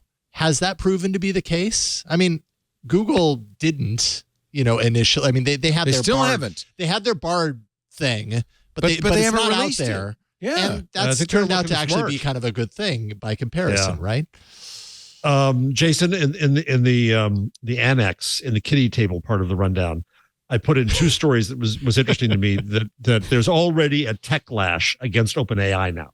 Oh, yeah. Well, Right? So and that's Vice kind says, of reasonable because OpenAI, which Yeah. was funded in 2015, partly by Elon Musk, who parted company with them a few years later, to be a response to the closed source development of AI by Microsoft and Google and others. It was to be the open one, the nonprofit one. But it's no longer that. Yeah, it's definitely not nonprofit anymore. So this is a full on Motherboard article. Yeah. OpenAI is now everything it promised not to be: corporate, closed source, and for profit. true, right? Yeah. Yeah. This to me is a little nerve-wracking. Sam Altman at CEO wrote a blog post this week planning for AGI and beyond. AGI is the scary AI, the general intelligence, which would essentially be, as he says, our mission is to ensure that artificial and general intelligence, AI systems that are generally smarter than humans, benefits all of humanity. If AGI is successfully created, well, yeah, I don't know. I don't know. We don't have AGI. I think that's pretty clear. But Blake Lemoine and his ilk notwithstanding, it's not sentient. No. It's not as smart as a human. It sounds like it is. I once asked Ray Kurzweil, who was kind of the king of all of the singularity, right? He said it's sometime in the next 20 years. He said, I think by 2035, their computers will be now this is his key phrase, indistinguishable from humans. And I said, well, but will they be thinking and sending? He says, it doesn't matter. If you can't tell the difference, they're indistinguishable from humans. That's it. It doesn't, it's foolish to say, well, are they thinking? That's not, if you can't tell, does it matter? I don't know if Jason's thinking. Right. Well, thank you. Thank you for that. But what is thinking to a computer? I mean, any operation that is determined by a computer is in essence thinking, right? Not as we think. Not as we think of thinking, but when I think of this is getting weird. When I think of thinking, it's thinking. I think of, I want this thing to happen. I have to understand it. I have to figure out. I have to know how to do this thing or whatever. That's what a computer does when it's performing an action. So it's a type of thinking. Yeah. That's Ray's point. Exactly. Yeah. Kurzweil said, if you can't tell the difference, it doesn't matter what the internal process is if the result is the same. Now, the real singularity comes when, and this is where it gets scary, when AGI can design better AGI or can build better machines. Can build a better version of itself. Then they're faster than humans. It becomes iterative and it gets faster and faster, accelerates to the point where, I don't know what the end game is. The sky's the limit. Yeah. In other words, right now we're holding it back. But as soon as it can do it. Pesky humans. As soon as it can do it itself, nothing to stop it. A machine that can design machines, I don't know what, takes over the universe. Yeah. So we can imagine a world in which humanity flourishes to a degree that it's probably impossible for any of us to fully visualize it yet. We hope to contribute to the world, says Altman, an AGI aligned with such flourishing. And if not, well, we tried. I mean, really? The first AGI will just be a point along the continuum of intelligence. We think it's likely progress will continue from there. Yeah, see, that's what scares me. Possibly sustaining the rate of progress we've seen over the past decade for a long period of time. Or, he doesn't say, or faster. If this is true, the world could become extremely different from how it is today, and the risks could be extraordinary. A misaligned, super intelligent AGI could cause grievous harm to the world. An autocratic regime with a decisive superintelligence lead could do that as well. Yikes. So what are they doing to prevent that? Nothing. Nothing. We think a slower takeoff is easier to make safe, and coordination among AGI efforts to slow down at critical junctures will likely be important. Even in a world where we don't need to do this to solve technical alignment problems, slowing down may be important to give society enough time to adapt. So don't be in such a hurry. Successfully transitioning to a world with superintelligence, I should add non-human superintelligence, is perhaps the most important and hopeful and scary project in human history. Success is far from guaranteed, and the stakes, boundless downside and boundless upside, will hopefully unite all of us. But it's not really, all he's saying is slow down. He's not really giving us any tools. He's also out there saying, this was in last week too. It was in the rundown last week where he's saying, regulate us so we don't have to make the decisions. You make them for us. Yeah, that's not. Kevin Marks and I are both in the rundown, invading the rundown. Hi, Kevin. Hi, Kevin. Emily Bender. We invited him Emily on, but I think it was Bender. such short notice that he probably couldn't get in. Yeah, I just got an email from him. Yeah. So Emily Bender, who was one of the Stochastic Parrots paper co-authors, has a thread which is in there in which he's tearing apart all of it. She's amazing on her ongoing comments on the hype of AI. But she has been a naysayer. It's fair to say. Oh, absolutely. Yeah. Absolutely. Well, just a naysayer mainly of the hype, mainly of the overpromise. So this is her reaction to Sam's post. Yes, this piece, yes. From the get-go, this is just gross. They think they're really in the business of developing, shaping AGI, and they think they are positioned to decide what benefits all of humanity. Ding, ding, ding, ding. Where's her? I don't understand. That's the next one. How does this Twitter work? To get some, That's not understand Twitter. it. It's Mastodon. Shush. Oh, how does Mastodon That's her work? next post. That's that right there. That's her next post. Then Altman invites Then the reader to Altman- imagine that AGI, if successfully created, is literally magic. Also, what does turbocharging the economy mean if there's already abundance? More dollars for the super rich has to be. Also note the rhetorical sleight of hand here. Paragraph 1 has AGI as a hypothetical, but by paragraph 2, it's already something that has potential. But oh no, the magical imagined AGI also has downsides. But it's also so tempting and important to create that we cannot not create it. Note the next rhetorical sleight of hand here. Now AGI is an unpreventable future. That's the essence of what she said.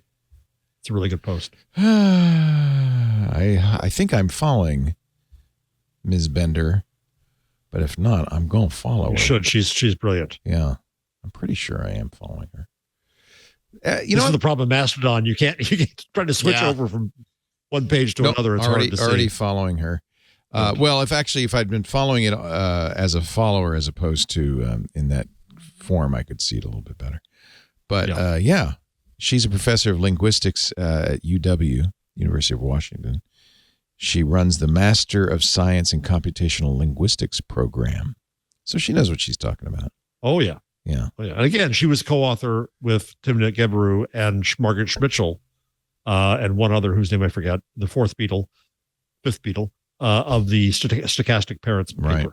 Warning of this. So what? Yeah, I mean, this is a good question. Talk about big tech. It's kind of like nuclear proliferation. We're in the era of AI proliferation, and there's nobody talking about disarmament. But here too, to talk about we must regulate this now. We don't know what it is. Well, you can't. I guess you can't. But what do you do then? Right. If you can't regulate it, what do you do? You educate people. You be cautious. You keep people accountable. You do what Emily Bender is doing, and mock them when they're going overboard. Yeah. That's what society does. I mean, but what is being cautious? Because there's going to be a lot of companies that see the upside of getting into AI, and their bottom line is to make money.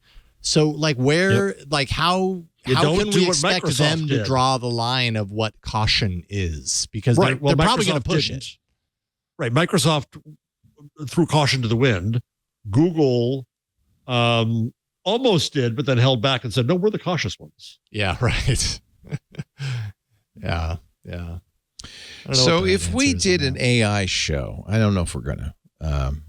We're not really in a position to launch new shows, but everybody wants to be on the show, except for Ant, who's left. He says nothing. I don't want to do it. It's not in my. No, but no, he's not going to do it either. But we're gonna do a musical theater show with Ant. Oh gosh, no. Yes. Queen Pruitt. There you go. Yes. If you pass on the AI show, you have to do the next one, and that is musical theater. So there you go. Oh my gosh. I fear that we would not have that much to.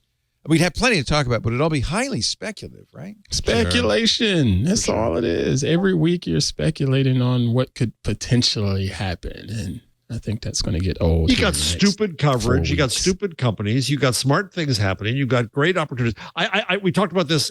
So in our management program, we have 23 amazing high-level managers in the executive program I helped start at the school. We were talking about this just yesterday. I did a class on Mastodon and the Fediverse and this. And one of the interesting things that comes out is a very international group. They are using it for translation. They're using it to fix their work. It's making people who are shy about their English as a second language more confident. It's all these kinds of uses that you don't know people are putting it to and finding value in it. One person said she's using it to write grant proposals because it's all the same BS. So she just turns them out with it, right? There's interesting uses. There's interesting dangers. There's interesting development. There's interesting business. There's bad media coverage about it. Oh, it's rich. Hey, let me put my Miss Lisa Laporte hat on right now. Okay, so we're going to do this Week in AI show. You're going to be able to talk about this for a year, at least, 52 episodes. Oh, you can yeah. get 52 episodes out of this. Oh, yeah. Nah, I feel like you might get 6. I feel like 3/4 of tech meme on a daily basis has something to do with AI. Well, it's clearly something. And they all say the same thing, Mr. Howell. Here, I have that same qualm, but my qualm is that this is just it's kind of irrational exuberance in that we're going to hit another AI winner. We've done this before many times, even in my memory, where we've gotten all Web3 and NFTs and all that crap too. For sure. Blockchain. But even about AI, we've gotten all excited about it. We thought self-driving cars were just around the corner. We thought this is not, and there have been many AI winners, and I just would hate to start a show about something and then the AI winner happens, and we all go, yeah. What about a temporary show? It would have to be temporary. It'd have to be just kind of I think if we did it, it would be in the club, and it would be just kind of a chat like this. But I do want to talk to experts. I would like to have people like Emily Bender. There's lots of people to invite, like Emily Bender, like that young woman I sent you, whose name I can't remember, Jason. On TikTok. Whenever people send me young women, I have to send them back. It's kind of a legal thing. Stacey, if Stacey were here, it's a joke. It's a joke. Oh God, Ant's out of here. Oh Ant God, wants deniability. Rachel Woods. You sent me the name of a young woman. Let's be clear. Rachel Woods. Okay. Play a little bit of Rachel Woods, by the way. She's really good on this topic. She's on TikTok. Here you go. Okay, you can't do it because it won't go on the thing. Rachel Woods. She explains TikTok. So she's a TikToker who explains AI. Oh, she's an AI startup founder. Okay, so she has some. I think, but yeah. Yep. So here we go. This is her most recent. Let me turn on the sound thing. Turn on the machine. Can you get some real intelligence to know how to turn on the sound? Can you turn on the machine? There's a machine. I have to push that button. I said I have to push that button. I forgot your screen was subject in Quizlet. Okay, here we go. ChatGPT API was announced and people are going crazy. It's 10 times cheaper than OpenAI's previous model, which means we're about to have ChatGPT in every product. They already announced it's in a new grocery shopping assistant for Instacart, a shopping assistant for any Shopify store, a tutor on any subject in Quizlet, and your own personal AI in Snapchat. Holy cow. There was a lot more in this announcement around privacy and restrictions of how you can use the API. We're going to be covering all of this tomorrow in our newsletter, so drop your questions. If you're not already on it, the link is in my bio. Wow, I think this is she's great. I learned from her a lot. Yeah. And she's got a newsletter. So subscribe. Let me see if I can find the Actually, I needed that too. Yeah. Let me find her link. The AIexchange.com/the Rachel Woods. And there's a link there to her newsletter. Interesting. All right. Jason can make that happen because you know what? Despite all appearances, he can think. It's true. Sometimes, Despite all appearances. don't believe what you see here. I'm just teasing. There's about this much. No, Jason's a great producer. Bottom of my forehead. No, I'm teasing. He's a great producer. Is Jason producing as he's hosting right he's now? typing like crazy. Yeah, I'm producing. That's amazing. It's really impressive, I have to say. It really is. We are very lucky Extremely lucky that Jason's with us. Also, the host of All About Android, as I right. mentioned at the beginning of the show, gets great guests on there along with his regulars. Yeah. Ron and Win. Win. And last night we had Flo on. Flo came back. Nice. She came back for a review. Michelle shows up from time to time. Michelle Rahman. Yes. You got a super great thrilled panel to have of him. people. And J.R. Rayfield from Android I love Intelligence. JR. Yeah, it's fun. We're having a good time. He also hosts Tech News Weekly. And actually, I thought of because we were talking about what you should do tomorrow. Yes. I'm still actively looking for my interview. I thought of haven't heard back. something, but I can't remember what it was. I should have written it down. Well, if you remember. I know who it is. Mike McHugh. Oh, yes. This is a big deal. Flipboard. Yes. Mr. Flipboard. Oh, yes. Flipboard. Okay. I know Because Mr. Mike. Flipboard has joined the Fediverse. So Flipboard was originally created, Mike created it, with the goal of being kind of a magazine based on people you follow on Twitter. Well, maybe that's not the best business model anymore. So they're moving kind of away from Twitter and over to Mastodon. They're even talking about creating their own Mastodon instance, flipboard.social. He did. He already did. He did. So this is really interesting. I mean, like a lot of people who have abandoned Twitter, but now if you've built a business around Twitter, you might be very slow to do that. Good for Mike. Mike is very active on Medium, on Mastodon. At the same time, Tony Stubblebine and Evan Williams have gone all in for Medium. And so the Medium instance, me.dm, pretty cool, me.dm, is now up. And I'm getting all kinds of followers from it. People are joining that one as well. Nice. So you've got Flipboard, you've got Medium. Who was it, though, that decided not to? The Financial Times or somebody? The FT, yeah. They had one, and they said, man, this is a bad idea. This is legal liabilities and all this stuff. So I for one, I'm not sure I totally think companies like Medium and Flipboard should do this. I mean, I guess we're kind of in the same boat. I shouldn't really complain because Twit has its own Mastodon instance, and it's made up of our listeners, right? Our fans. Community. It's a community. Yeah, so it makes sense, actually. I take it back. I was going to say something bad about it. Would you question both community czars here? I was talking to somebody the other day about the need for outsourced moderating services for instance hosts. Is that something you think as you grow in scale you might need, or well, we don't actually. People are too nice. You mean moderators? Yeah. Well, so far you're moderating right now. Yeah, I haven't had to outsource it. I think just like our Discord, when you have a really tight community, and I have to approve you to go in there, and I kind of I'm pretty cautious. And by the way, if anybody acts out, I boot them immediately. So I think it doesn't take a lot of moderation. Every day I make sure I check everything. How long every day do you spend doing it? An hour a day, not more. Wow, that's a commitment. Well, and the one thing that everybody should know if you're on Mastodon is that when you see a post you don't like or a series of posts from somebody you don't like, you have total control too. You can mute or block anybody. And by doing so, you're keeping them out of your feed forever.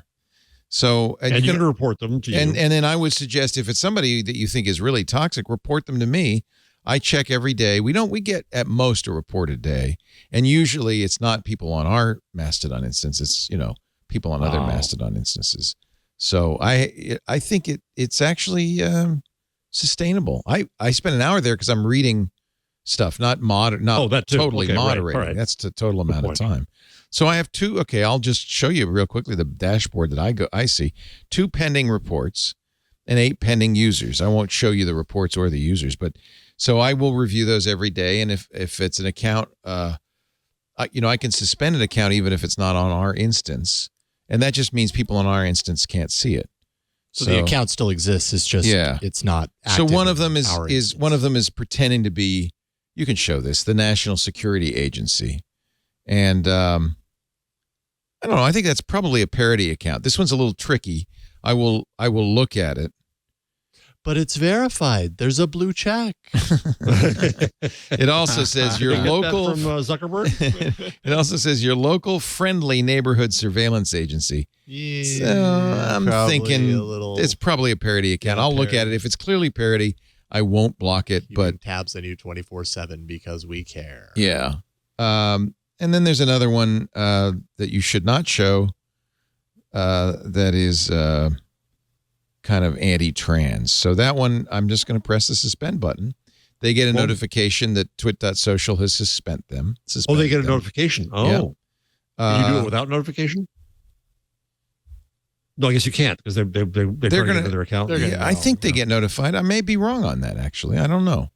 But what happens as a result is even the only reason it showed up at twit.social is because somebody in twit.social was following them. Or maybe it's possible. No, it would only show up because somebody had followed them. So that person won't be able to see those posts, and no one else on Twit Social will, nor will anybody be able to follow them anymore. So that's it. Pretty easy. You saw I did it while we're on the air. Cool. That's great. It wasn't that hard. We had Eugen Rochko on at my Twitter summit. Oh, yeah. Nice. Yeah, how is Eugen? Through video. He's the creator of Mastodon. He's the developer who invented Mastodon. So he blew minds there, and my management students were blown by this as well. He said that I don't think it's a problem to say that in the life of Mastodon, right, from 2018 to today, 5 years, he said maybe I've raised, including the latest rush, maybe a total of $500,000. So he has this thing that is challenging Twitter, that is presenting, and he didn't invent ActivityPub, but he's making ActivityPub come to life for more people. 10 million accounts signed up, $500,000. It's nothing. Yeah. Wow. And that's through a Patreon. He has a handful of developers. I know he hired a new developer, but for the longest time, it was just him. 3 people. Yeah. He got 1,700 applications for 3. I bet. The thing to remember is it's just one example of the Fediverse and ActivityPub. I always say this, but one thing that's become clear, we had Mike Masnick on Sunday on Twit, and he said there are a number of really good competitors to Mastodon that aren't really competitors. They're just they're similar projects that work on ActivityPub, so you can follow somebody on Mastodon. We also had Darius who started Hometown. There you go. In the room. Yeah. And he loves Mastodon. He's got nothing against Mastodon. He forked it because he wanted to do some things differently, and it's a great fork. I think more and more you're going to see this, and I, for one, I think this is a really good, a strong movement away from centralized social. Yeah. You asked earlier, about the future for Facebook. I mean, this is, I think, the future of social. I love Discord too. I think so. Discord's a very good example. Boy, that was an eye opener when we created this in Club Twit. This is a good. Thank you, Mashed Potato. I love this diagram. Yeah. This is the tree of the Fediverse, and it's actually out of date now. There are many, many more compatible projects going on. I mean, it's huge. So you can and if you have a WordPress, you can have it be a equal partner on the Fediverse too. So there's a plugin for that. So I think more and more you're going to see that. And Mozilla. Oh, by the way, take who or take is short for Quartermain. So I wouldn't say chew. I'd say take who. In our Discord, he's in our Club Twit, says he has been suspended from Mastodon by accident, and you do get a message. Okay. And I unsuspended you, didn't I, Tay? Okay, good. You do get a message. I'm really encouraged by all of that. I think this is I learned it from you, and I'm very exciting exciting because it's given me hope. And is it safe to say? I think it is for me, but is it safe to say for all of you that Mastodon now kind of fills that itch, that Twitter itch, or no? For me, not for me, not Ant.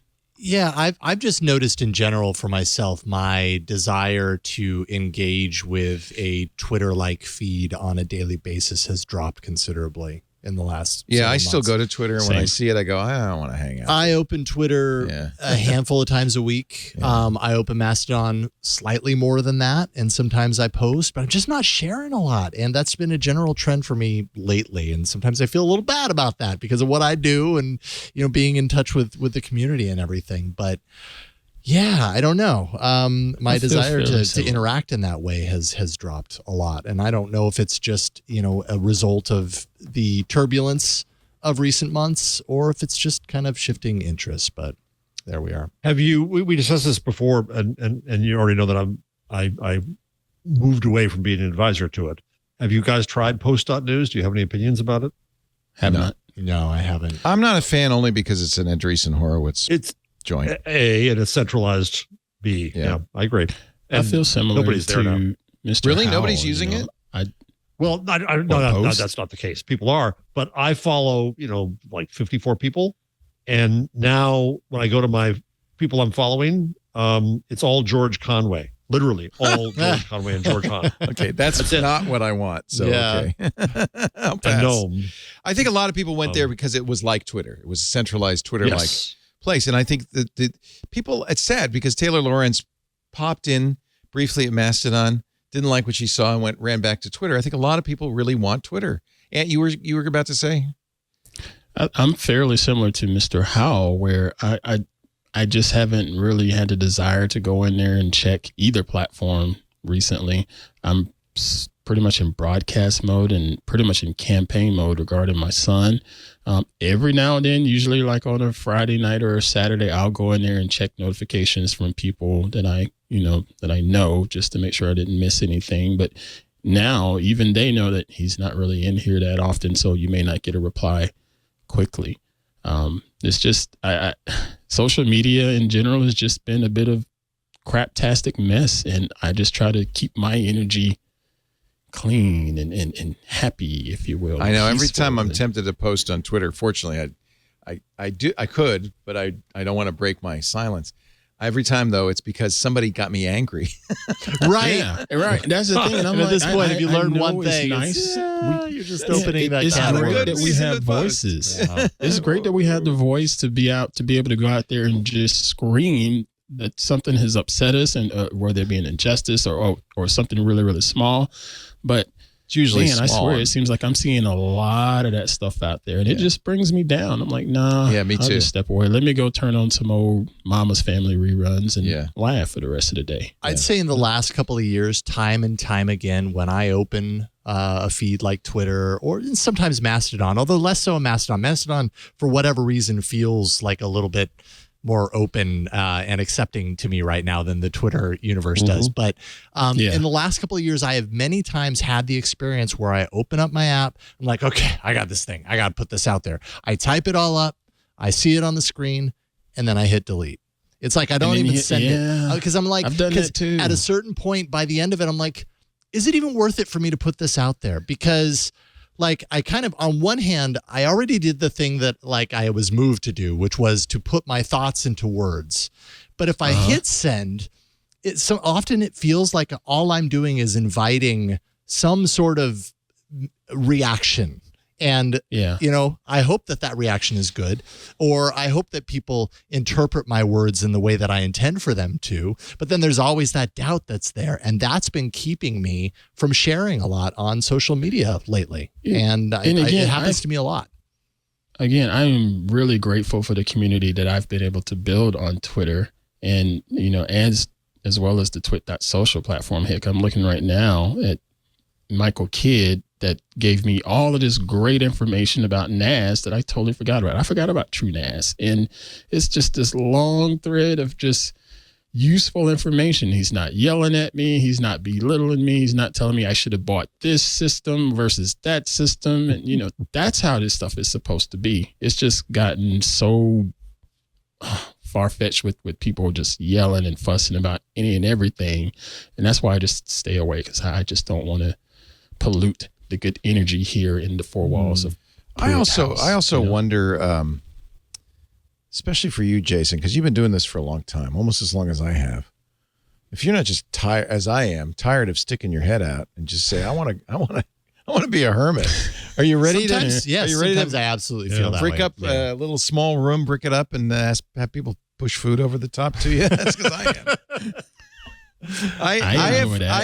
Even I get that once in a while. I haven't been doing this as long as you all, but I enjoy just the solitude from time to time. Yeah. Well, so much our iPhone. Sorry. Go ahead. Well, I was just going to say, so much of my career has been sharing and putting my thoughts and my words and my feelings and everything out there.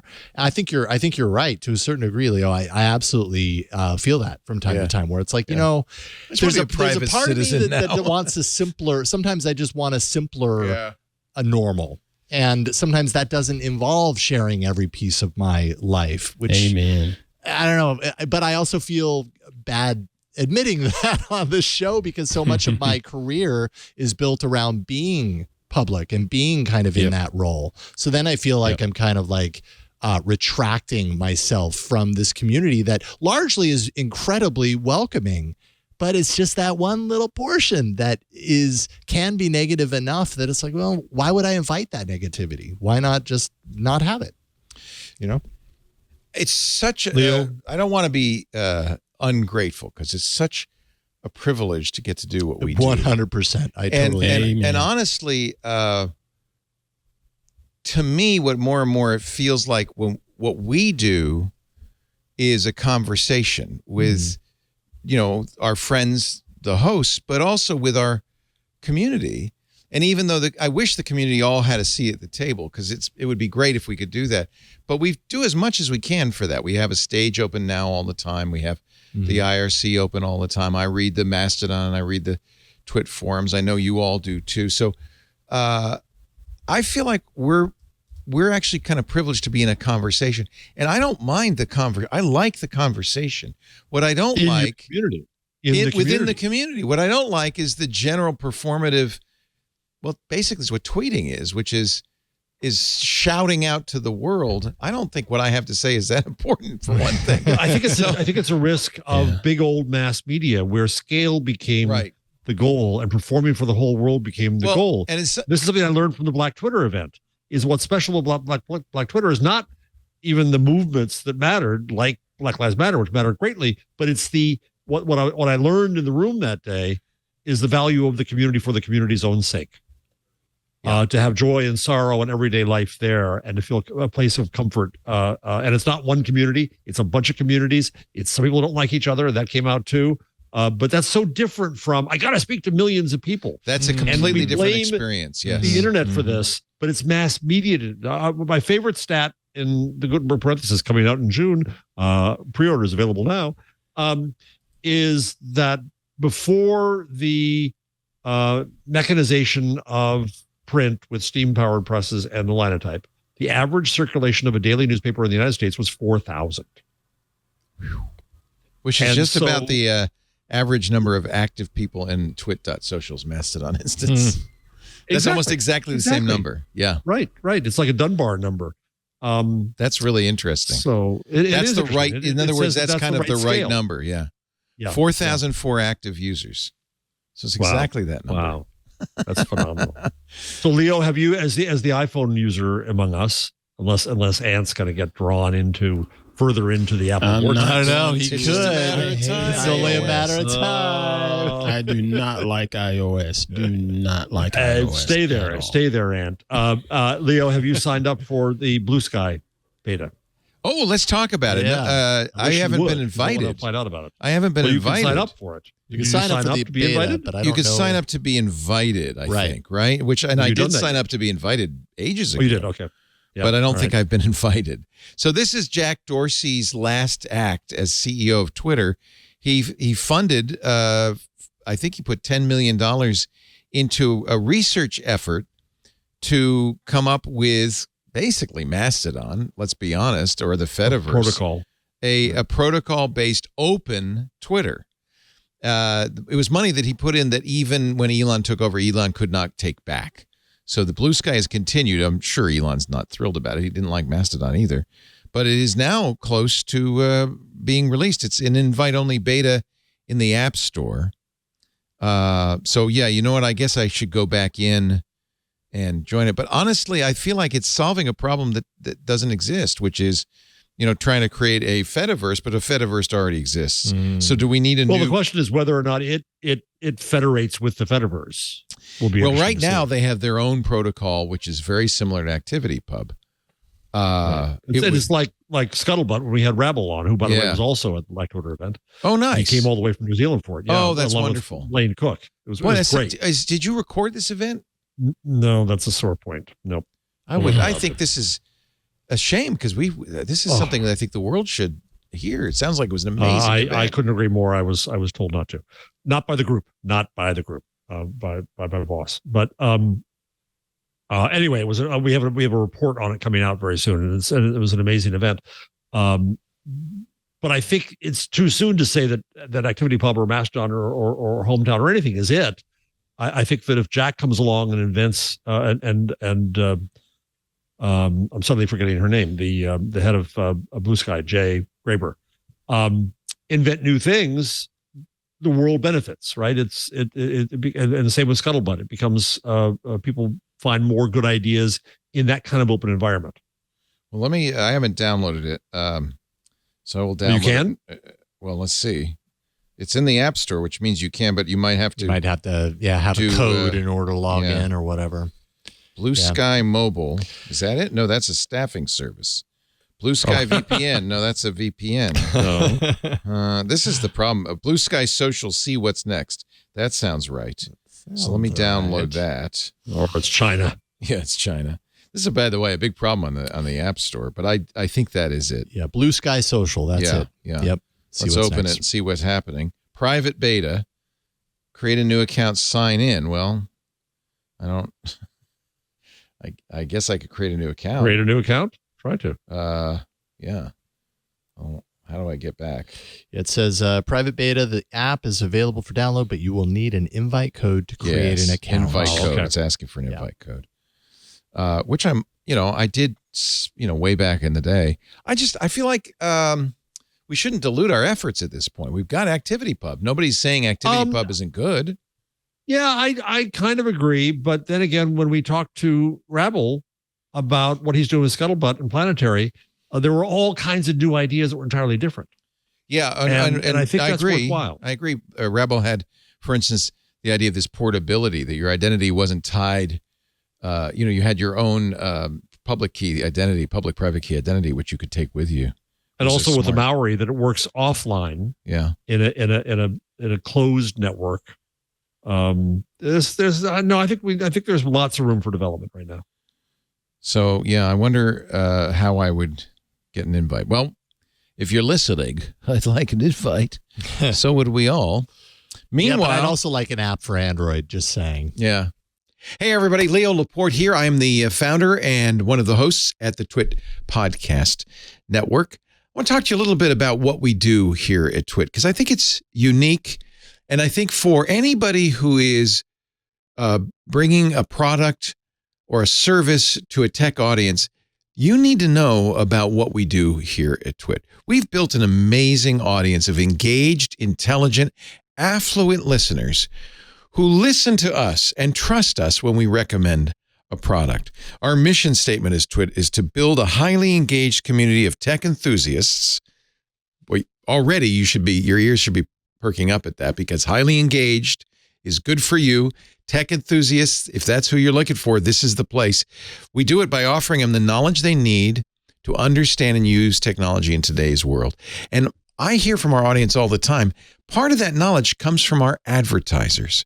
We are very careful. We pick advertisers with great products, great services, with integrity, and introduce them to our audience with authenticity and genuine enthusiasm. And that makes our host-read ads different from anything else you can buy. We are literally bringing you to the attention of our audience and giving you a big, fat endorsement. We like to create partnerships with trusted brands who are in it for the long run, long-term partners that want to grow with us. And we have so many great success stories. Tim Broom, who founded IT Pro TV in 2013, started advertising with us on day one, has been with us ever since. He said, quote, "We would not be where we are today without the Twit network." I think the proof is in the pudding. Advertisers like IT Pro TV and Audible that have been with us for more than 10 years, they stick around because their ads work. And honestly, isn't that why you're buying advertising? You get a lot with Twit. We have a very full service attitude. We almost think of it as kind of artisanal advertising, boutique advertising. You'll get a full service continuity team. People who are on the phone with you, who are in touch with you, who support you with everything from copywriting to graphic design. So you are not alone in this.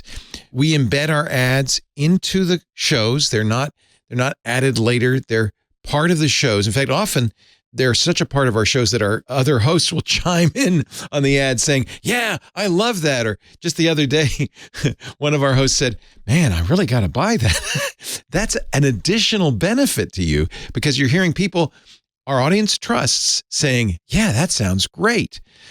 We always over-deliver on impressions, so you know you're going to get the impressions you expect. The ads are unique every time. We don't pre-record them and roll them in. We are genuinely doing those ads in the middle of the show. We'll give you great onboarding services. Ad tech with pod sites that's free for direct clients. Gives you a lot of reporting, gives you a great idea of how well your ads are working. You'll get courtesy commercials. You actually can take our ads and share them across social media and landing pages. That really extends the reach. There are other free goodies too, including mentions in our weekly newsletter that's sent to thousands of fans, engaged fans who really want to see this stuff. We give you bonus ads and social media promotion too. So if you want to be a long-term partner, introduce your product to a savvy, engaged tech audience. Visit twit.tv/advertise. Check out those testimonials. Mark McCrary is the CEO of Authentic. You probably know him, one of the biggest original podcast advertising companies. We've been with him for 16 years. Mark said the feedback from many advertisers over 16 years across a range of product categories, everything from razors to computers, is that if ads and podcasts are going to work for a brand, they're going to work on Twitch shows. I'm very proud of what we do because it's honest, it's got integrity, it's authentic, and it really is a great introduction to our audience of your brand. Our listeners are smart, they're engaged, they're tech savvy, they're dedicated to our network. And that's one of the reasons we only work with high integrity partners that we've personally and thoroughly vetted. I have absolute approval on everybody. If you've got a great product, I want to hear from you. Elevate your brand by reaching out today at advertise@twit.tv. Break out of the advertising norm. Grow your brand with host-read ads on twit.tv. Visit twit.tv/advertise for more details, or you can email us advertise@twit.tv if you're ready to launch your campaign now. I can't wait to see your product. So give us a ring. Have you tried? You've got a Pixel there. Yeah. Have you tried that aliens video that's supposed to crash the Pixel? No, I was worried. No, do it. Come on. Flo Don't was talking about it. Oh, Jason, don't I'm let him not going to do it. No. I'm not going to All do right, it. hold on. Last time I did something like this on this show, I ended up getting myself kicked out of a Google account. Almost never got it recovered. Oh, gosh. There is a particular video. It is a clip from Alien that was on YouTube. It's an HDR clip, right? I believe so. I think they've fixed it. I think they fixed it on the YouTube side, and then Google is pushing out a fix. Let's quick. So it's Alien. How do I find it? That's a really great question. It's probably part of this. I should just do a Google search, shouldn't I? And see. Let's see here if I can find a link. It is this clip. But nobody responsible would put a link.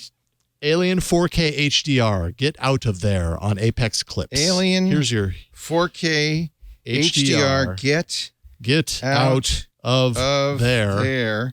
Apparently, the minute you start it, it crashes the whole phone, right? And, that one? With a skull? And Apex Clips? Yep. That Apex would be Clips. All right. So you'd go ahead. Can you overhead, over the shoulder overhead? shot?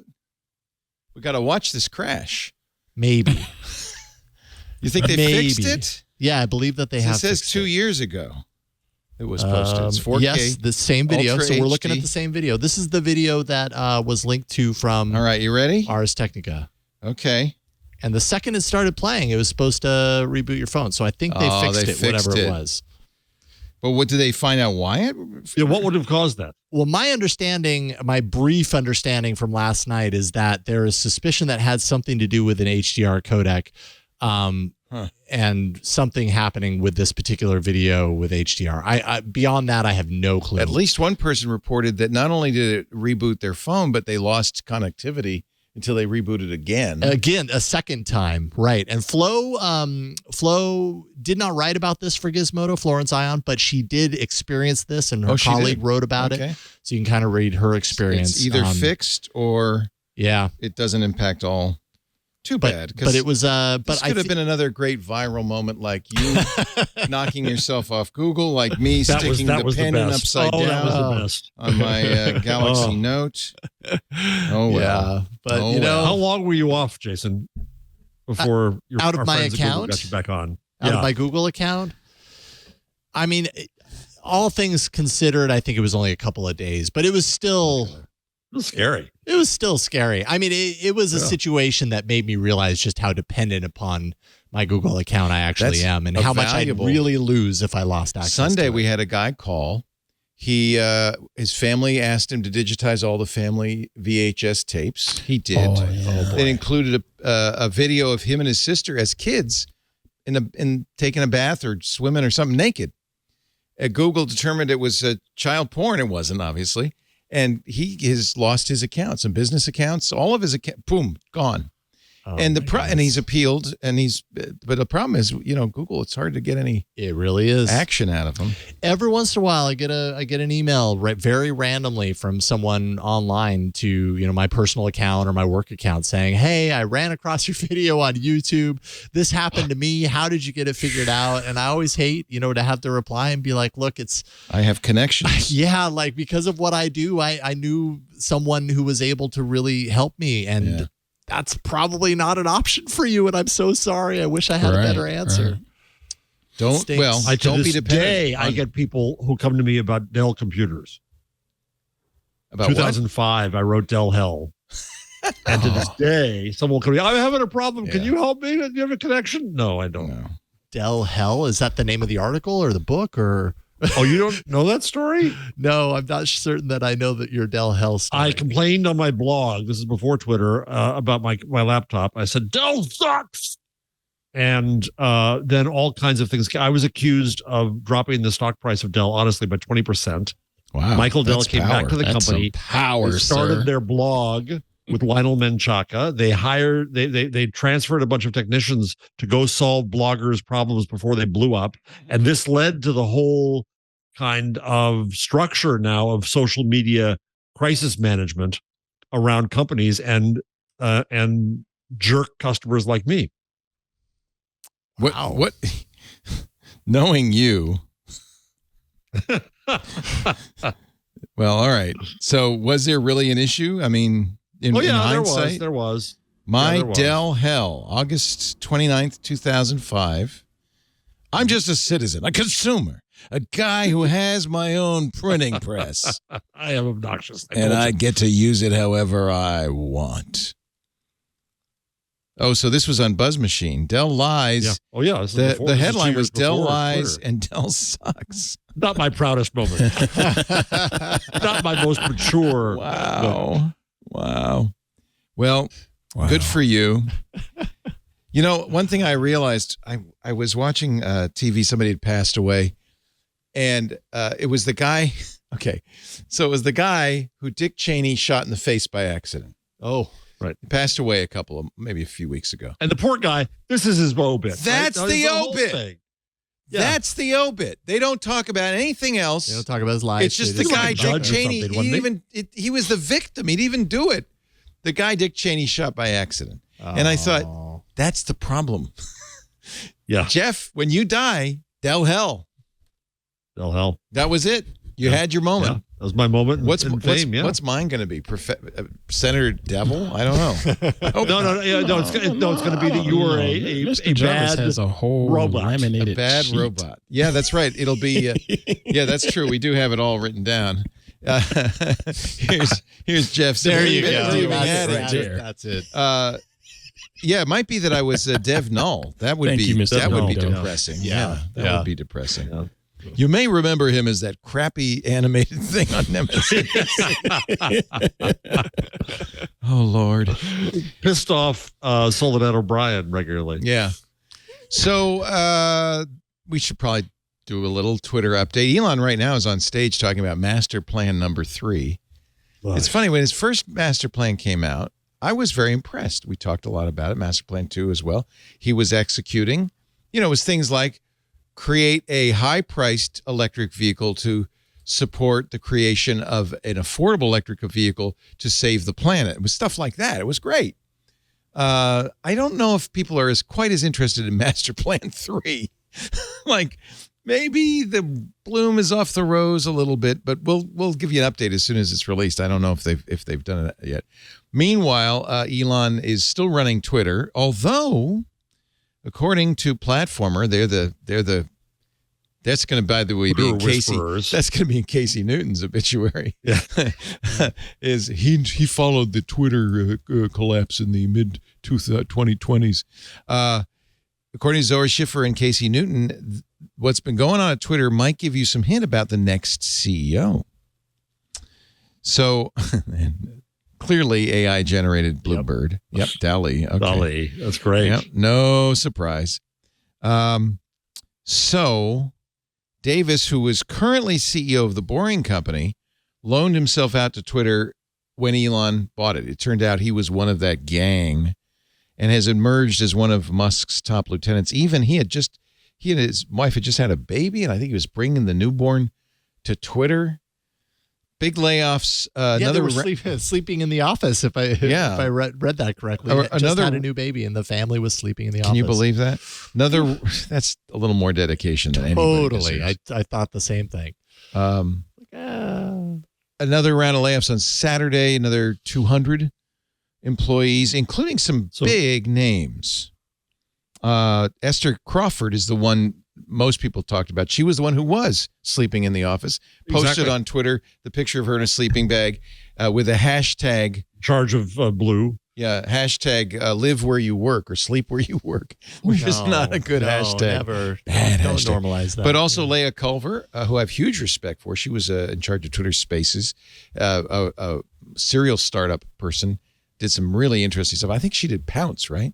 Which was a Twitter competitor in the early days. Oh, yeah. All people on the do not fire list. Martin de Kuiper, who was the creator of Review, the newsletter program Twitter bought and then under Elon has deprecated, has gotten rid of. The thought is, according to Platformer, it was going to be so expensive to pay them out that they were on a do not fire list. But there's some suspicion that perhaps Elon isn't planning on paying them out. Bankruptcy. Yeah. Or can't afford. Yeah. The company's head of sales, Chris Reedy, cut. What's to sell? And all of this under the guidance of Davis. So there's some suspicion that Davis is the guy Elon is thinking is going to take it over. Although I'd hate to be, it's very much like the Politburo under Stalin. You know, okay, here's the next round of loyalists who are, I'd hate to be the next one in line. Right, beyond that. Yeah. Do you ever learn? I made it this time. Oh, I'm invincible. It just hasn't gotten to you yet. In December, the information reported that Musk tasked Davis with cutting $500 million in costs. Instead, he cut close to $1 billion, all while sleeping in the office with his partner and their newborn child. There you go. His success in bringing down costs by any means necessary has led to growing speculation internally that Musk will choose him to be the next CEO, says Zoe Schiffer and Casey Newton. Father Robert tweeted today that Twit.social has been more reliable in the last 6 months than Twitter. Is that the case? Has Twitter was down for a lot of people, right? And then the timeline wasn't loading. There have been some issues, yes? I haven't had any accessibility issues like that with Twitter. Okay. I've noticed a ton of notifications. Like I basically muted all Twitter notifications because suddenly it just ramped up. I was getting a ton out of nowhere. Like a lot of promotional, like, oh, in case you missed it sort of things. Just seeing, it's very pluggy when I log into it. It's like, oh, it really wants to be smart and tell me what I want to see. And that has changed significantly. So maybe that's part of the reason why I'm not using it as much. But I haven't seen it being like, seen it broken in any real major way. I haven't encountered that, which I'm kind of surprised about because I expected with all of the layoffs that things would get really choppy, and that hasn't necessarily been my experience so far. Elon Musk's defense, according to Siva Vaidyanathan, of Scott Adams shows why he is misguided and dangerous. When Adams makes Scott Adams, the creator of Dilbert, makes a fool of himself. He mainly just harms himself, but Musk has the power to harm others, said Siva. Scott Adams lost his syndication for the Dilbert comic strip after a racist video on YouTube, but Elon's kind of been supportive. And Elon also has been accused of racism, I might add. Well, you can, as somebody said on Twitter, you can take Elon out of South Africa, but you can't take the South Africa out of Elon. Yeah. Wow. Yeah, Musk said, I don't agree with everything Scott says, but Dilbert is legit funny and insightful. We should stop canceling comedy. Actually, Dilbert's not that funny. No, but it's not. Okay. The Dilberito was a funny thing, but no. Yeah. Musk also said, let's see, that the media is racist. Okay. Yeah, that was the other thing he did. That's great. Okay. Musk said, without evidence, for a very long time, U.S. media was racist against non-white people. Now they're racist against whites and Asians. Same thing happened with elite colleges and high schools in America. Maybe they could try not being racist. It's interesting. He's just purely out of white supremacy land. Pure. Yeah. Musk agreed with the tweet saying Adams' comments weren't good, but had an element of truth. By the way, this is what racists always said. In fact, it's what racists always think. Racists never say, I'm a racist. They don't even think they're racist. They just say, no, I'm just telling the truth. My best friends is black. Yeah. They're just telling the truth. Yeah, right. Yeah, exactly. Yeah. I'm really close friends with a black person. So obviously. Jeez. And, of course, Elon's tweets in support of Scott Adams were responded to by Scott Adams saying, thank you, Elon. So he's still on Twitter. Elon Musk. Meanwhile, Elon's... Go ahead. Go ahead. Well, you're going to say the same thing I am. Yeah, you go. You're He's the going boss. to build his own AI that is not too woke. He says ChatGPT is too woke, and we're going to build an AI that's not woke. This is according to the information. We're going to dial back the wokeometer. He recruited a team. Ass. You'd have to be an idiot to go to work for Elon, but he recruited a team to develop OpenAI rival. Okay, fine. Who are you going to get? With what money? Where's the money to do that? Oh, wait a minute. He's the richest. Like, this is the thing. People talk about, it's going bankrupt. He's spending all his money. He's now, once again, the richest man in the world, has something like $197 billion. He could lose all $44 billion and still be in the top 10 richest people in the world. He's not at risk of anything. Nope. Well, but Tesla stock, but he's losing more than $44 billion. He's leveraged it all on Tesla stock, which is problematic. Yeah. That's somebody was saying to me, one of our students was saying to me the other day, I said, I think that Twitter will go bankrupt and the banks will own it for $13 billion. They said, yeah, but so much of Tesla is mortgaged on it. Elon's tweet about censoring, ChatGPT wouldn't tell a joke in the style of, it would tell a joke in the style of Jerry Seinfeld, but would not tell a joke in the style of Dave Chappelle, which is weird, but okay. Some people said that's just because it's not as good. It can't do it. But Elon said, we need what was it? We need a non-woke ChatGPT. In another instance, in response to a user asking Open CEO Sam Altman to turn off the woke settings for GPT, Musk replied saying, the danger of training AI to be woke, in other words, lie, is deadly. Now, one thing I got to point out, there's no definition of woke. Woke is they're saying things I disagree with, right? Woke started in Black America. I know, that's ironic. And got co-opted. It's ironic. Yeah. It's not just ironic. No, it's on purpose. It's on purpose. You co-opt the language of your opponent. Yeah. Mm-hmm. Yeah. Mozilla is leading Mammoth's pre-seed funding. Mammoth is a Mastodon app, which I actually don't like very much. You don't? Oh. No, it's on Mac OS, but I guess it's also on iOS. It was originally built on iOS. I think it's a terrible app, frankly, and I don't understand why you need one on the Mac since you could just use the browser, which is much better. But again, if it's a venture capital funded effort in the Fediverse, I'm going to be inherently biased against it because I am woke. Just telling you right now. The devil is woke. The devil woke. Communist. The devil is woke. The devil's woke. There we go. Show title. Devil is woke. What does woke mean, Ant? Is it mean woke up? I'm the wrong person to ask because apparently I'm not woke enough either as a black man. I get a lot of crap thrown at me and people pissed off at me because I don't always agree with some of the stuff that's said in the quote woke community and stuff like that because some things don't make sense to me. Is the premise if you're asleep you're not aware of systemic racism, but once you wake up you're aware of it. Right, because granted, I live in this world, and I know that racism exists. I've experienced racism, but I'm probably one of the few black folks that you're going to meet that says, you know what, not everything that happens to me on a bad note is because of racism. Some things is my bad decisions. Yeah, that seems fair. Mm-hmm. I'm not woke when I say stuff like that. I would never dream to say anyone is woke or unwoke.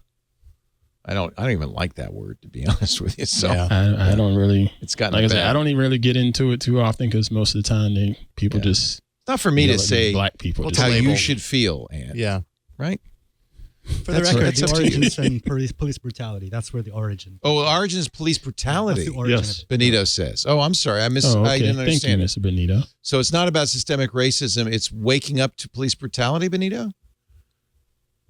Something along those lines. That's where it started. That's where the origin is from. I'm going to have to take it over. Check the Urban Dictionary on this. So the expert at this is Meredith Clark, who's also an expert in Black Twitter. I put up something on the bottom of the rundown. I'm so sad that your Black Twitter event is not somewhere saved. Tell me about it. And I know he's feeling it. Here's what the Neva AI says. Being woke is defined as being aware of social and political issues, particularly those related to racism and social injustice. It's also used to describe somebody who's conscious of the disparities between different demographics and socioeconomic standings. Yep. Someone's pretentious about how much they care about a social issue. That's the other side of it. Finally, it's used to describe someone who's asleep and uncritically accepting whatever nonsense social science professors dream up to advance Marxist goals. Oh, wow. That's the other side of it. Yeah, that's everything that's been piled onto woke. Right. Since. Yes. Right. Boy, now that Neva result, was that the AI summarizing or was that a clip? Okay. That was the AI summarizing. Yeah, interesting. It was officially added to the dictionary in 2017. I think this is one of the things it was summarizing. All right. Anyway, enough. Should we do a quick change log? Let's do it. Sure. What the hey? The Google change log. This was one of those weeks where it was like, God, I'm not finding much. And then suddenly I found a lot. There's a ton in here. Mr. Changelog, you should be doing this, not me. Go ahead. Okay. New changes coming to Android. A lot of miniature changes. Things like a Google Keep Note widget for storing like a single note on your home screen and, always adding to or removing from it, whatever. Some Wear OS shortcuts for Keep. Chrome getting 300% zoom, which, this is one of those updates where it's like, it was timed with Mobile World Congress, and we talked about it a little bit. Oh, that's last why night there's so much on All About Android. Yeah. It's like, here's a bunch of announcements, but they're all like really small. Right. So it's kind of silly. And this is for the current Android, or is this the next edition? No, these are updates that hit. I think everyone on Android because it's done through Google Play Services. So you're not waiting for a major OS update. This just kind of happens. Google's announced these. Some of them may be, in progress, and some of them already rolled out. Noise Google cancellation Drive. and Meet. That's good. Yeah, noise cancellation. PDF animation and Drive. Emoji Kitchen combos. A fast pair coming to Chromebooks. This was announced. Oh yeah, quite a while this ago. is for Jeff. Yeah, that's finally kind of like what happens on a Mac, where you open up your Bluetooth headphones and it just goes. I see that. I mean, with a phone, I interact with fast pair a lot, and it's awesome. Love it when it works. Yep. And it works pretty well now. So okay, awesome when it works. That's right. Am I doing the rest of these, or I'm happy to do them. Well, you just checked off 3 out of the list, which is good. Yeah. Android's adding support for Why don't we trade it off? I'll do one, you do one. Okay. Android's adding support for eSIM transfer between devices. I didn't know it didn't have that. eSIM is really a revolution in how smartphones work. So that means you can have an account. In fact, I've kind of did it already. I had an account on my Pixel 6. Then I got the Samsung Ultra. Mm-hmm. And in theory, I could have eSIM'd just transferred it over. Yeah. And then and then you've got the Samsung for review, so I got to transfer it back, that kind of thing. Right. But instead we have the physical one, and so we end up using that. It's all done in software. Yeah. Yeah. Yeah, it's all done in software. Actually, if you have a Google Fi account, it kind of does that for you anyway. When I got the Samsung Ultra, it says complete the activation, install Fi. Oh, because I'm a Fi user. You need to put in a SIM. Yeah. That's nice. Yeah, I've got Mint. So I've got the physical. They also SIM. support eSIM though. They can do the same. No, they have eSIM. I have eSIM from Mint. Yeah. Our sponsor. Yeah. For whatever reason, I feel more comfortable having the physical SIM. It's just so easy to look at it and be like, I want this and that Luddite. phone. Boom. I'm done. You're such a Luddite. I know, right? I'm becoming a Luddite as I get older, apparently. Let's see here. This one I'm not super familiar with. Chrome has improved memory use and battery life on the MacBook. We talked about this yesterday on Mac Break Weekly. Mm-hmm. Chrome is notorious pig. Well, yes, it is. On Macs. No question. And so they're trying Windows to get a little... too.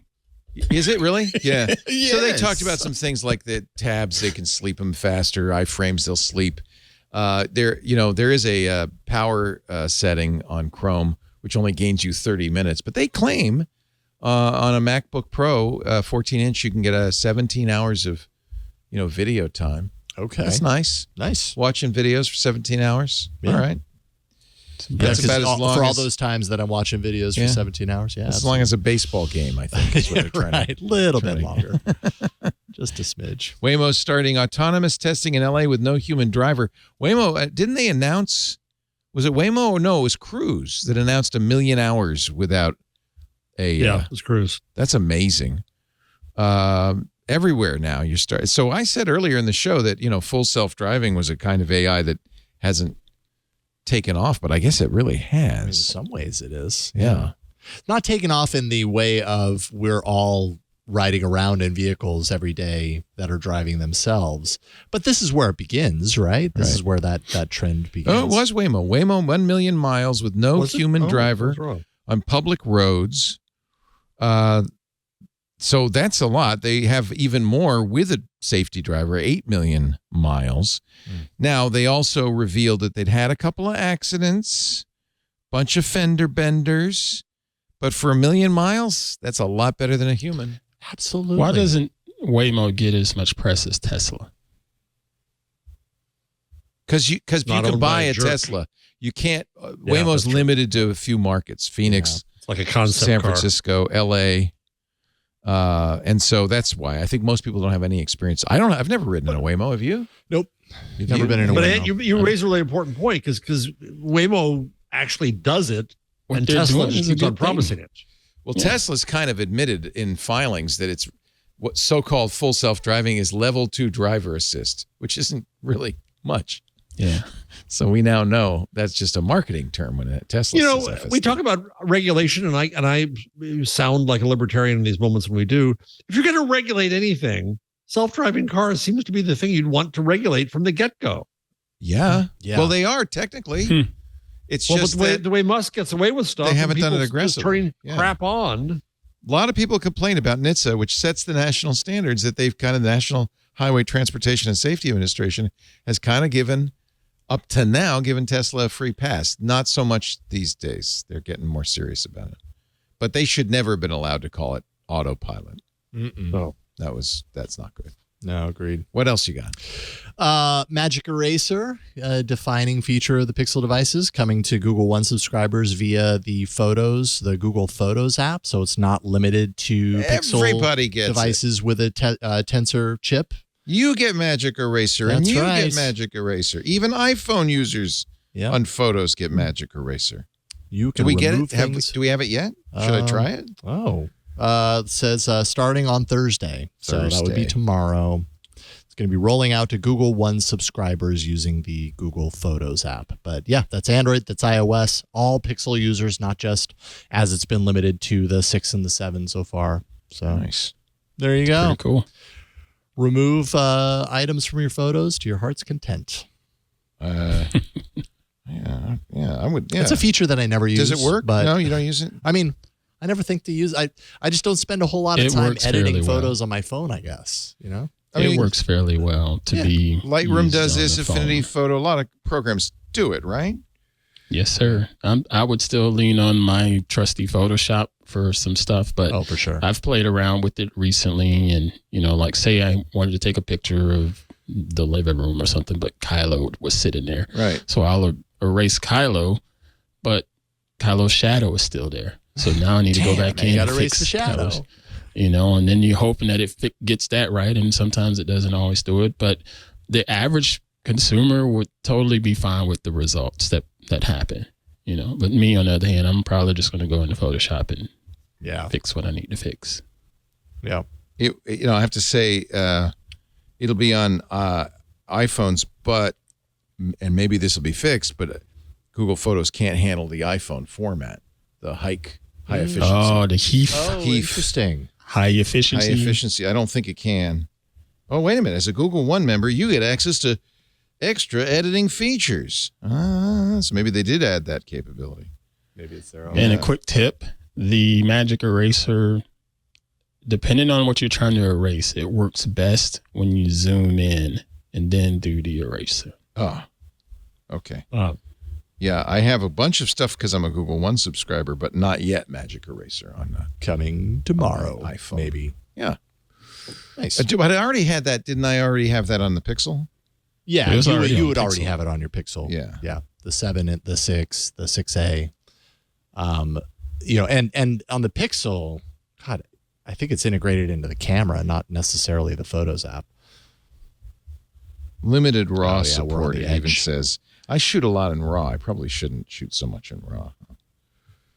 You got to be eating up your Photos cloud storage. What the hell? You know what? I still That's have one free, of those things. free We have the unlimited raw original support capability. on Amazon Photos, so I just upload it to Amazon okay. as well. Well, there you go. And then I think I don't have to upload the originals, or I can't upload the originals on Photos, right? It has unlimited. You have to turn it on if you. I don't know. Have to turn it on. Yeah.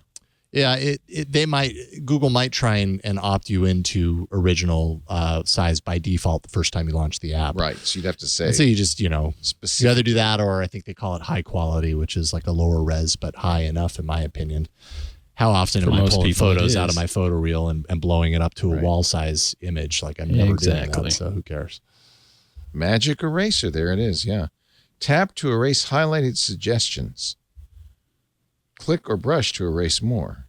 Yeah. It doesn't have any suggestions because this is a perfect fit It's like, photo. this is amazing. But let's Don't remove it. erase my wife. I dare you to try to erase her. I dare you. No, don't do that. No. Oh, boy. For that one, just circle it. Just circle it. For that instance, circling would work totally fine. Oh, because Well, we'll see what it does. oh, it's a ghost. she's Look at almost gone. What am I gonna do? Okay, so circle it, Yeah. and then. that. Well, But now I Yeah. can do Getting some. there. Would I do additional? And then you fine tune Yes. it by brushing things. Yeah. Yeah. Oh, look at that. It's like she never existed. Sorry, Lisa. Right now, she's doing the same to you. She's mad now. She's Right not now, gonna be you happy should be about this. ducking, sir. she's erasing your Look at phone that, number though. from her phone. Look at that. There's her shadow, but there's no. Right. Wow. That's cool. Yeah, there you go. Cancel. I didn't want to do that. Discard. I love my beautiful. But there are plenty of pictures what I would like to erase some Yeah. people in.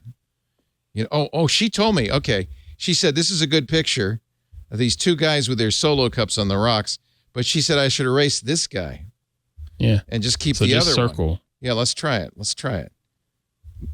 They don't know they're being erased. Zoom in first, she said. Zoom in first. Zoom in just a little. But at first that I have to one. pick it, right? It's under tools, Yeah. Magic Eraser.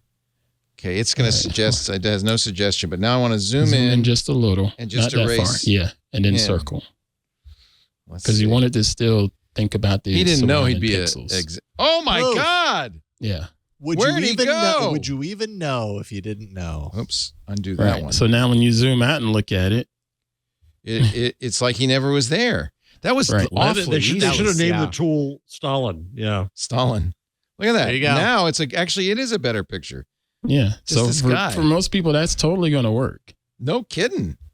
fake news. Wow. Deep fake. Well, now what I could do is save a copy. Yeah. So I have the original. Wow. So you have the original with that random guy. So I do it. And then let's see. There's two guys there. Guy. Two guys there. Yep. And go here? No, one guy. More. Random guy. That's pretty good. Yeah. Okay. That's pretty easy. That's nice. Now you'll be able to do that if more you're a Google people One will be subscriber. able to More do that. people. That's right. Yeah. Yeah. Gmail client-side encryption now available to more businesses. Don't get your hopes up. This is not encrypted email, right? Although it does hide it from Google. The feature makes it so even Google itself can't see the contents of the emails it's hosting, with data being encrypted before. Can. Is that plausible deniability? Yeah. Customers have sole control over their encryption keys. So that's, you know what? That's good. And users can encrypt emails they're sending within their organization as well as emails they're sending to other parties, even if the recipient doesn't use Gmail. Well, I wonder what they're using for the encryption. Well, interesting. Client-side encryption for Gmail. And even Google can't see what you're doing. That's a Google Workspace feature.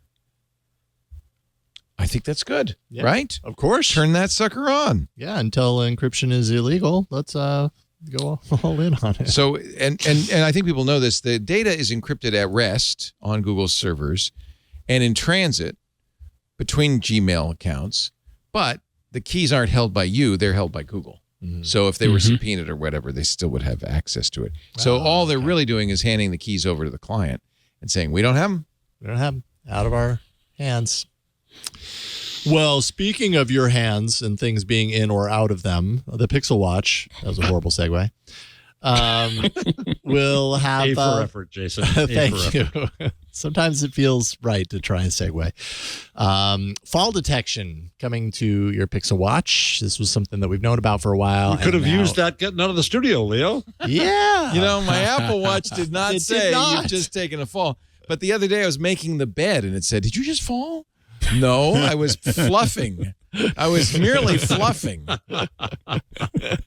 So the worst thing is, so at first it'll say, did you just fall? If you don't see it or feel the buzz, it will then go, whoop, whoop, calling 911. No, stop.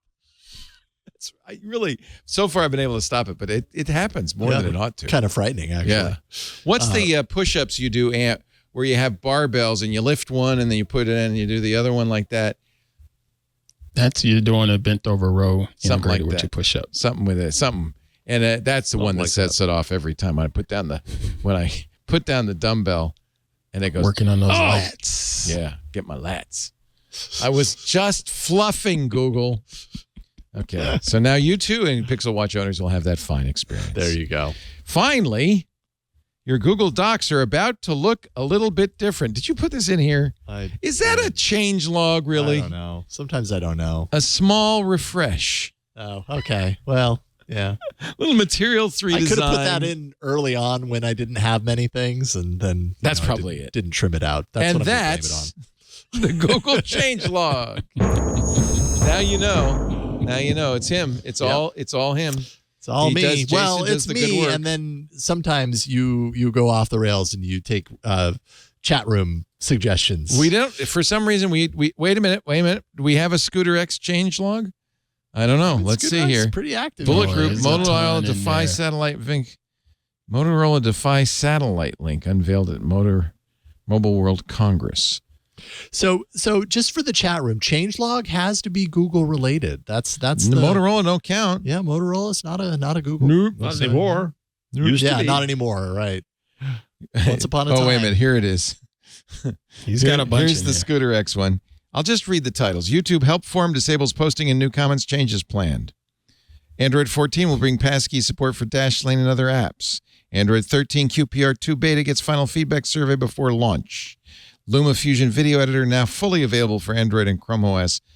And you can now access Google Tasks on the web without using Gmail's sidebar. Thank you. You've done better, Scooter. That's the Scooter X changelog. There we go. Thank you, Scooter X. All right, get ready. Your picks of the week are next on our agenda.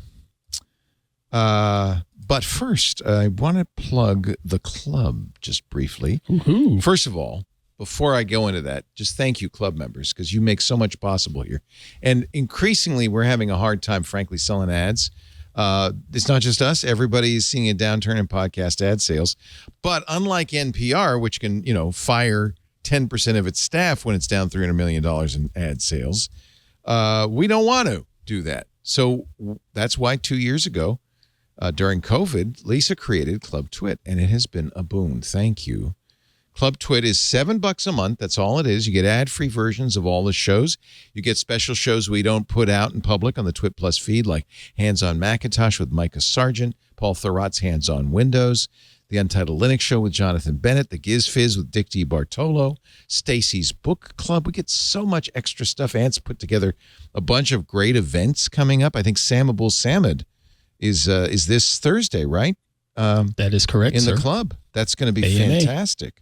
A little AMA with Sam. He's our car guy. Stacy's Book Club is coming up next month. Victor will be the under the microscope in our Inside Twit chat. He's one of our great editors. Alex Wilhelm, who you probably know well from Twit. He's been on for years. Just had a baby. You're going to do an AMA with Alex. And then Sean Powers from Floss Weekly. There's a lot of fun also in this Discord. I mean, I think the Discord is really more than just talking about the shows. It's all the stuff that you're interested in. In fact, we've got to add, let me do that right now, an AI section. I feel like we should have an AI section. We should have an AI. Heck yeah, we should. AI, baby. What should I just call it? AI? Yeah. Okay. It's text. We're going to create a channel. Look at that. That's how easy it is. Boom. And I have to alphabetically sort it, so I'll drag it up to the top. I was going to say, where is it? That's Way how easy down it there. is for us. Yeah, you can't do it. But that's okay because Ant is very active. And so if you have a request, there's a request channel. You can add it. So there you go. There's our AI channel. See? I'll tell you what. It should be, wait. How did beer get above AI? How did How is beer it get not above? AI? How is it not above AI? What are you talking about, man? Effect. Are you serious now? Oh my God, AI is already alive. It's alive. That's why we love the club, because the people in the Discord are club members, and it's just a great community to hang out in. We also, I should add, have stuff that we like before and after the shows. There's just a whole bunch of content that we don't have a place to put. It all goes into the club. And it's just, I think, a great way to support what we do. I really appreciate it. And I think you get the benefits of it. $7 a month. If you're not yet a club member, and you're not because you're hearing this, I guess, please do me a favor and go to twit.tv/clubtwit and sign up. You can buy it for a whole year, $84.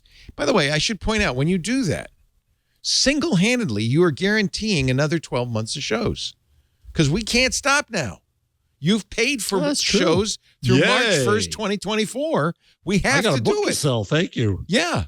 So by signing up for a year, you're in a way single-handedly extending the life of Twit by an entire year. Wow. How about that? Talk about power. That always resets Stacy's by the nightmare. next person that buys the year subscription. Oh, yeah. Whoever bought it Yeah. last So, adds another 5 minutes or whatever. We're going to be here forever. Twit. We're not going anywhere. Well, I will tell you this. It'll be the canary. If it goes away, then you know you got 1 year. The clock is ticking. Oh, boy. We hope we don't have to do that, honestly. But we don't have, we don't have deep pockets. We don't have, government funding. We don't have VC funding. I'm basically spending every penny I have to keep this thing on the road. So help us out a little bit. Just, gas, grass, or cash. No one rides for free, I think is the slogan. I think I heard something like that before, but I can't maybe exactly a little remember the different. bumper sticker. Twit.tv. Is that what you heard in the mean streets of Petaluma? Yeah. It's our new slogan for the club. I like it. Gas, grass, or cash. No one rides for free. So, Leo, go back to the Discord screen you just showed a minute ago. I want you to scroll down. There was a neat illustration. Not that. No, scroll where you were. I didn't see it on my screen. I don't know why. Keep going. It was somebody sitting at a desk with pictures over it. Oh, yeah. That's Mr. Nielsen's handiwork. There we go. Yeah. Oh, That's amazing. There you are, Jeff. The young Jeff. There's Ant.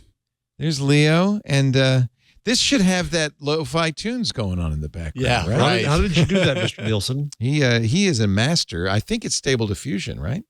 Anthony's really good. Yeah. You know what? Did you see that somebody got Stable Diffusion running on a phone fully? Yeah, I have it. On phone? On my iPhone.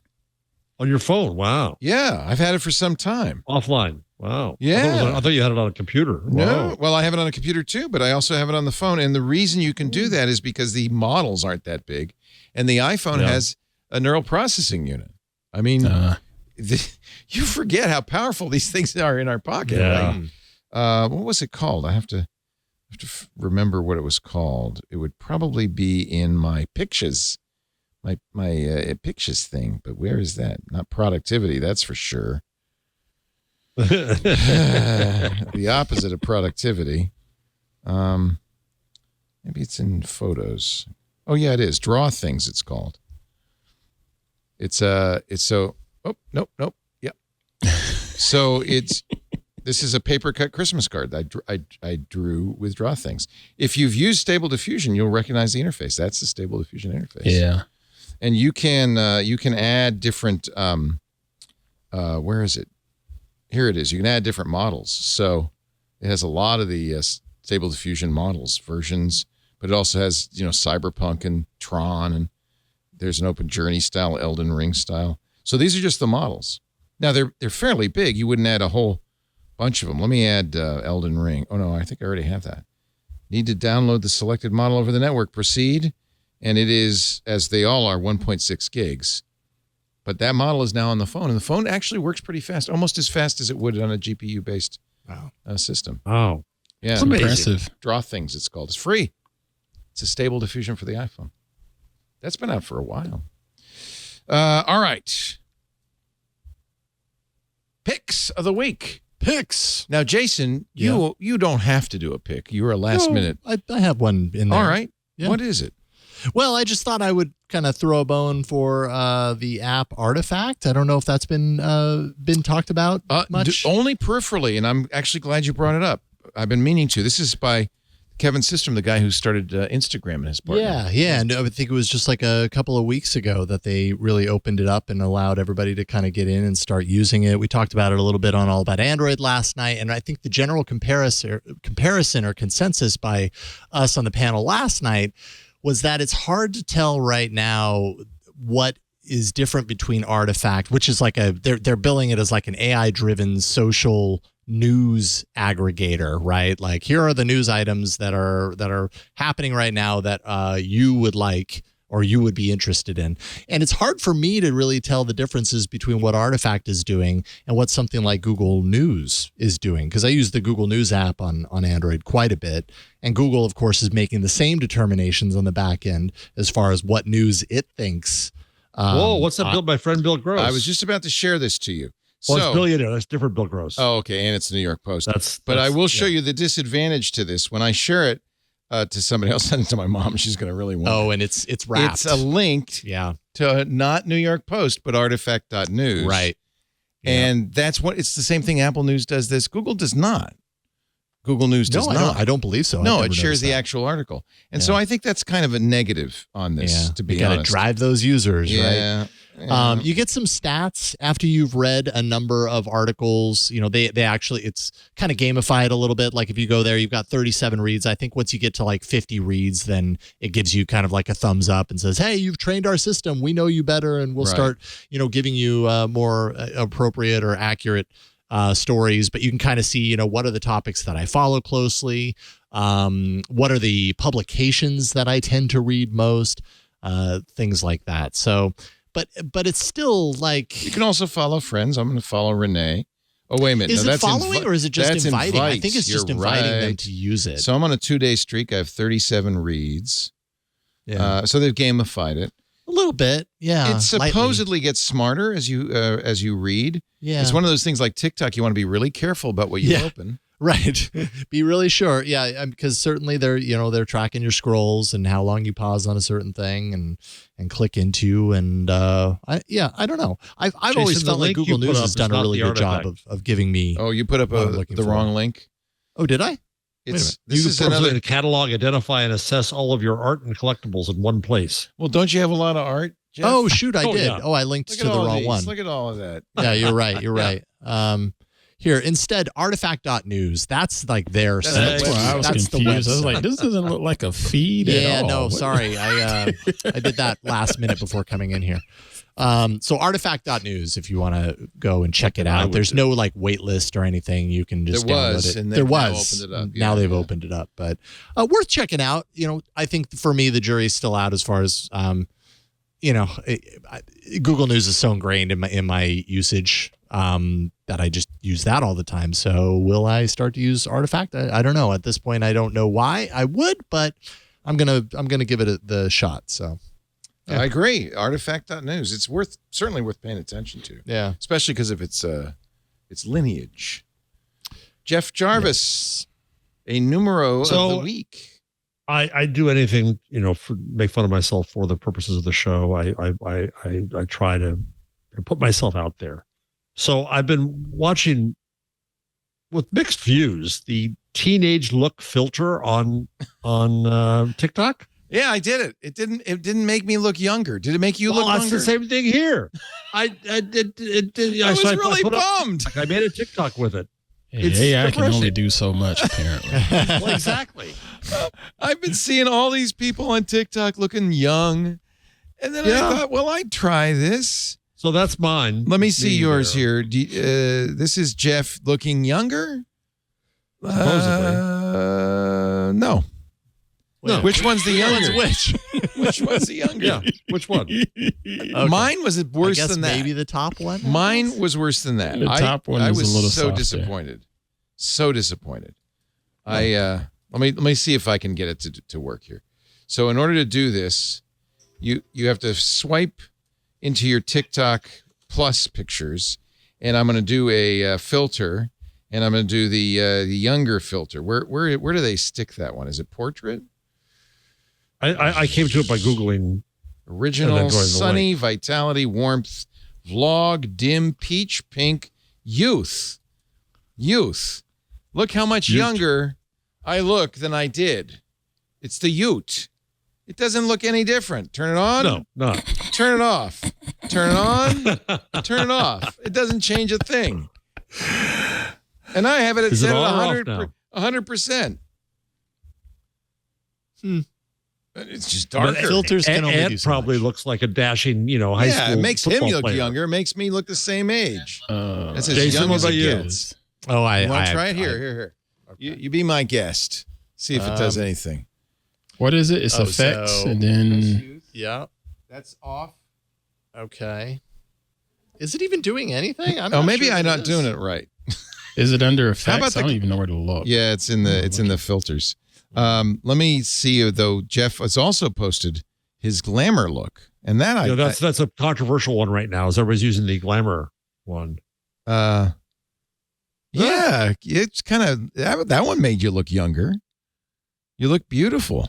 I just want to kiss your big, rugged, handsome face. Yeah. Yeah. Should go straight down my beard. Teenage look. Oh, okay. So you weren't in the right area. Oh. So there we go. Oh. Oh. Okay. I don't know how. Yes, I do look. Well, let me I don't try. know how to do I that, want to so look there you young. go. Oh. Now you got it. I do No, look still- younger. Oh, yeah, it's freaky. What is the filter called? Because I don't see this. My hair is darker. A little darker on the top there. Yeah. Yeah, it's a little strange. I look like Grandpa Munster. I don't know how that helps. Yes, it does. Okay. Oh boy. Thank you. Thank you. We There's don't know how so to do many it. filters in here. I How know. do you I was looking find at the wrong anything? one. I was looking at youth, but you was supposed to be teenage look. Well, there's. I think you were. Yeah, I think there's a difference between like when you're in the general camera mode. There's like basic filters, and then there's the filter section, which are like all of the like expanded like trending things and stuff. That's where I found that was it. a basic filter. Yeah, it wasn't a good one. Right. Well, now I want this all the time. Oh my gosh. Ladies and gentlemen, it is now time for Ant Pruitt and his pick of the week. Oh my gosh. Let me put this TikTok stuff down because I don't know what I'm doing with it. My pick, Amaran, and well, actually it's Aperture and their other brand, Amaran. They announced some new gear yesterday. In particular, the affordable Amaran COB chip on board S series lights. I've spoken about them before, but these are their updated versions, and they're still quite nicely priced. You can use these for photography. You can use these for video. Some of them are really portable if you can just attach a DTAP battery to them. And they work with a Citus Link mobile app, so you can do some effects and things like that, or control the brightness and so forth. So yeah, check them out. I would like to have this for our trip because then Lisa could hold this.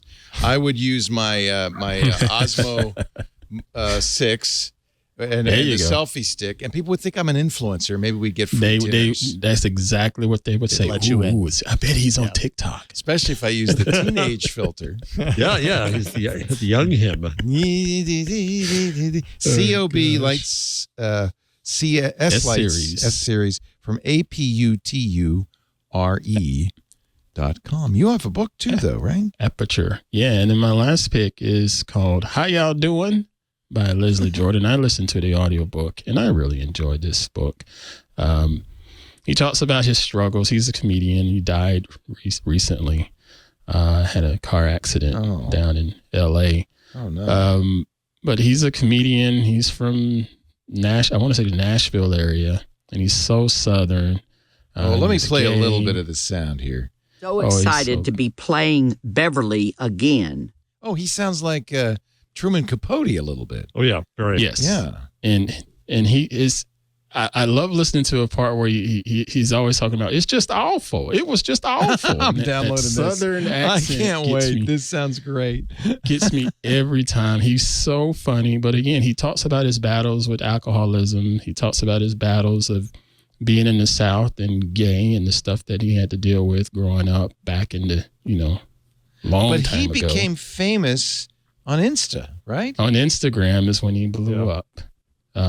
Just a handful of years ago, right when the pandemic started, and he knew nothing about Instagram. He talks about it in the book, and just it's a really good story. And some of his stuff talking about his therapy sessions were great, and how people deal with fear and how people deal with manufactured fear and stuff like that. It's a really good book, and it's called How Y'all Doing by Leslie Jordan, and a good book on dealing with acceptance and self-acceptance and being able to walk in a room and just loving you for who you are, regardless of the room that you're in. And it's a good one. I love that.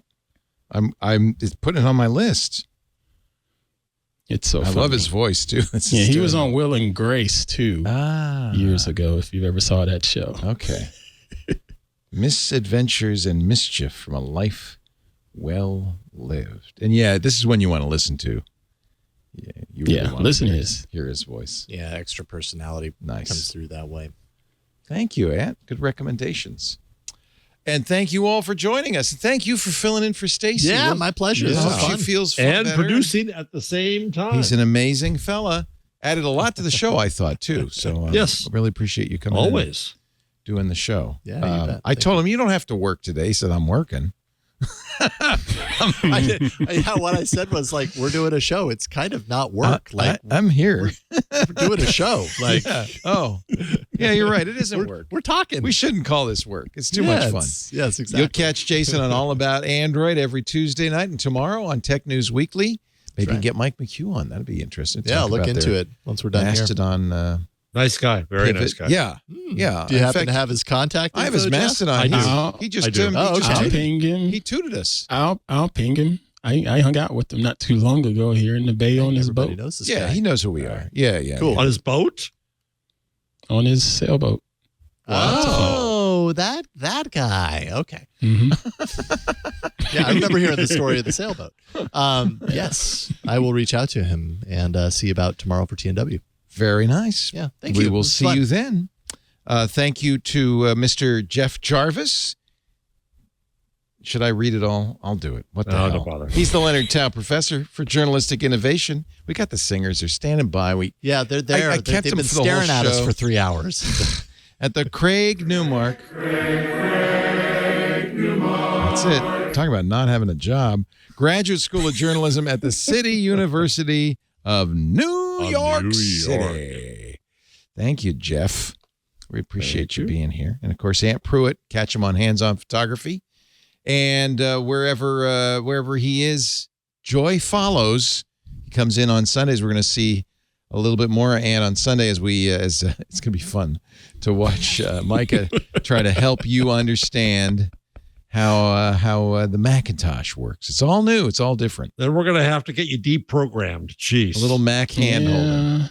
I'm enjoying the system. Other than now I have to buy another daggum monitor because my other monitor died. That's the rabbit hole that I was afraid of. I buy this new computer and I'm going to end up having to keep spending more and more money. And sure enough, that's exactly what's happening now. Yeah, but at the end of the day, you're going to have another new monitor. That's pretty cool. That's the Twit way. A little programming note. I will be back Friday, 9 a.m. Pacific, noon Eastern, for a special triangulation. You know, when we can get somebody really interesting, I like to bring triangulation back. The club will be invited to join us for questioning, and of course, we'll put it out as a triangulation and a Twit event feed. George Church, who is widely regarded as the founding father of genomics. This guy has a lot to say. He's at Harvard.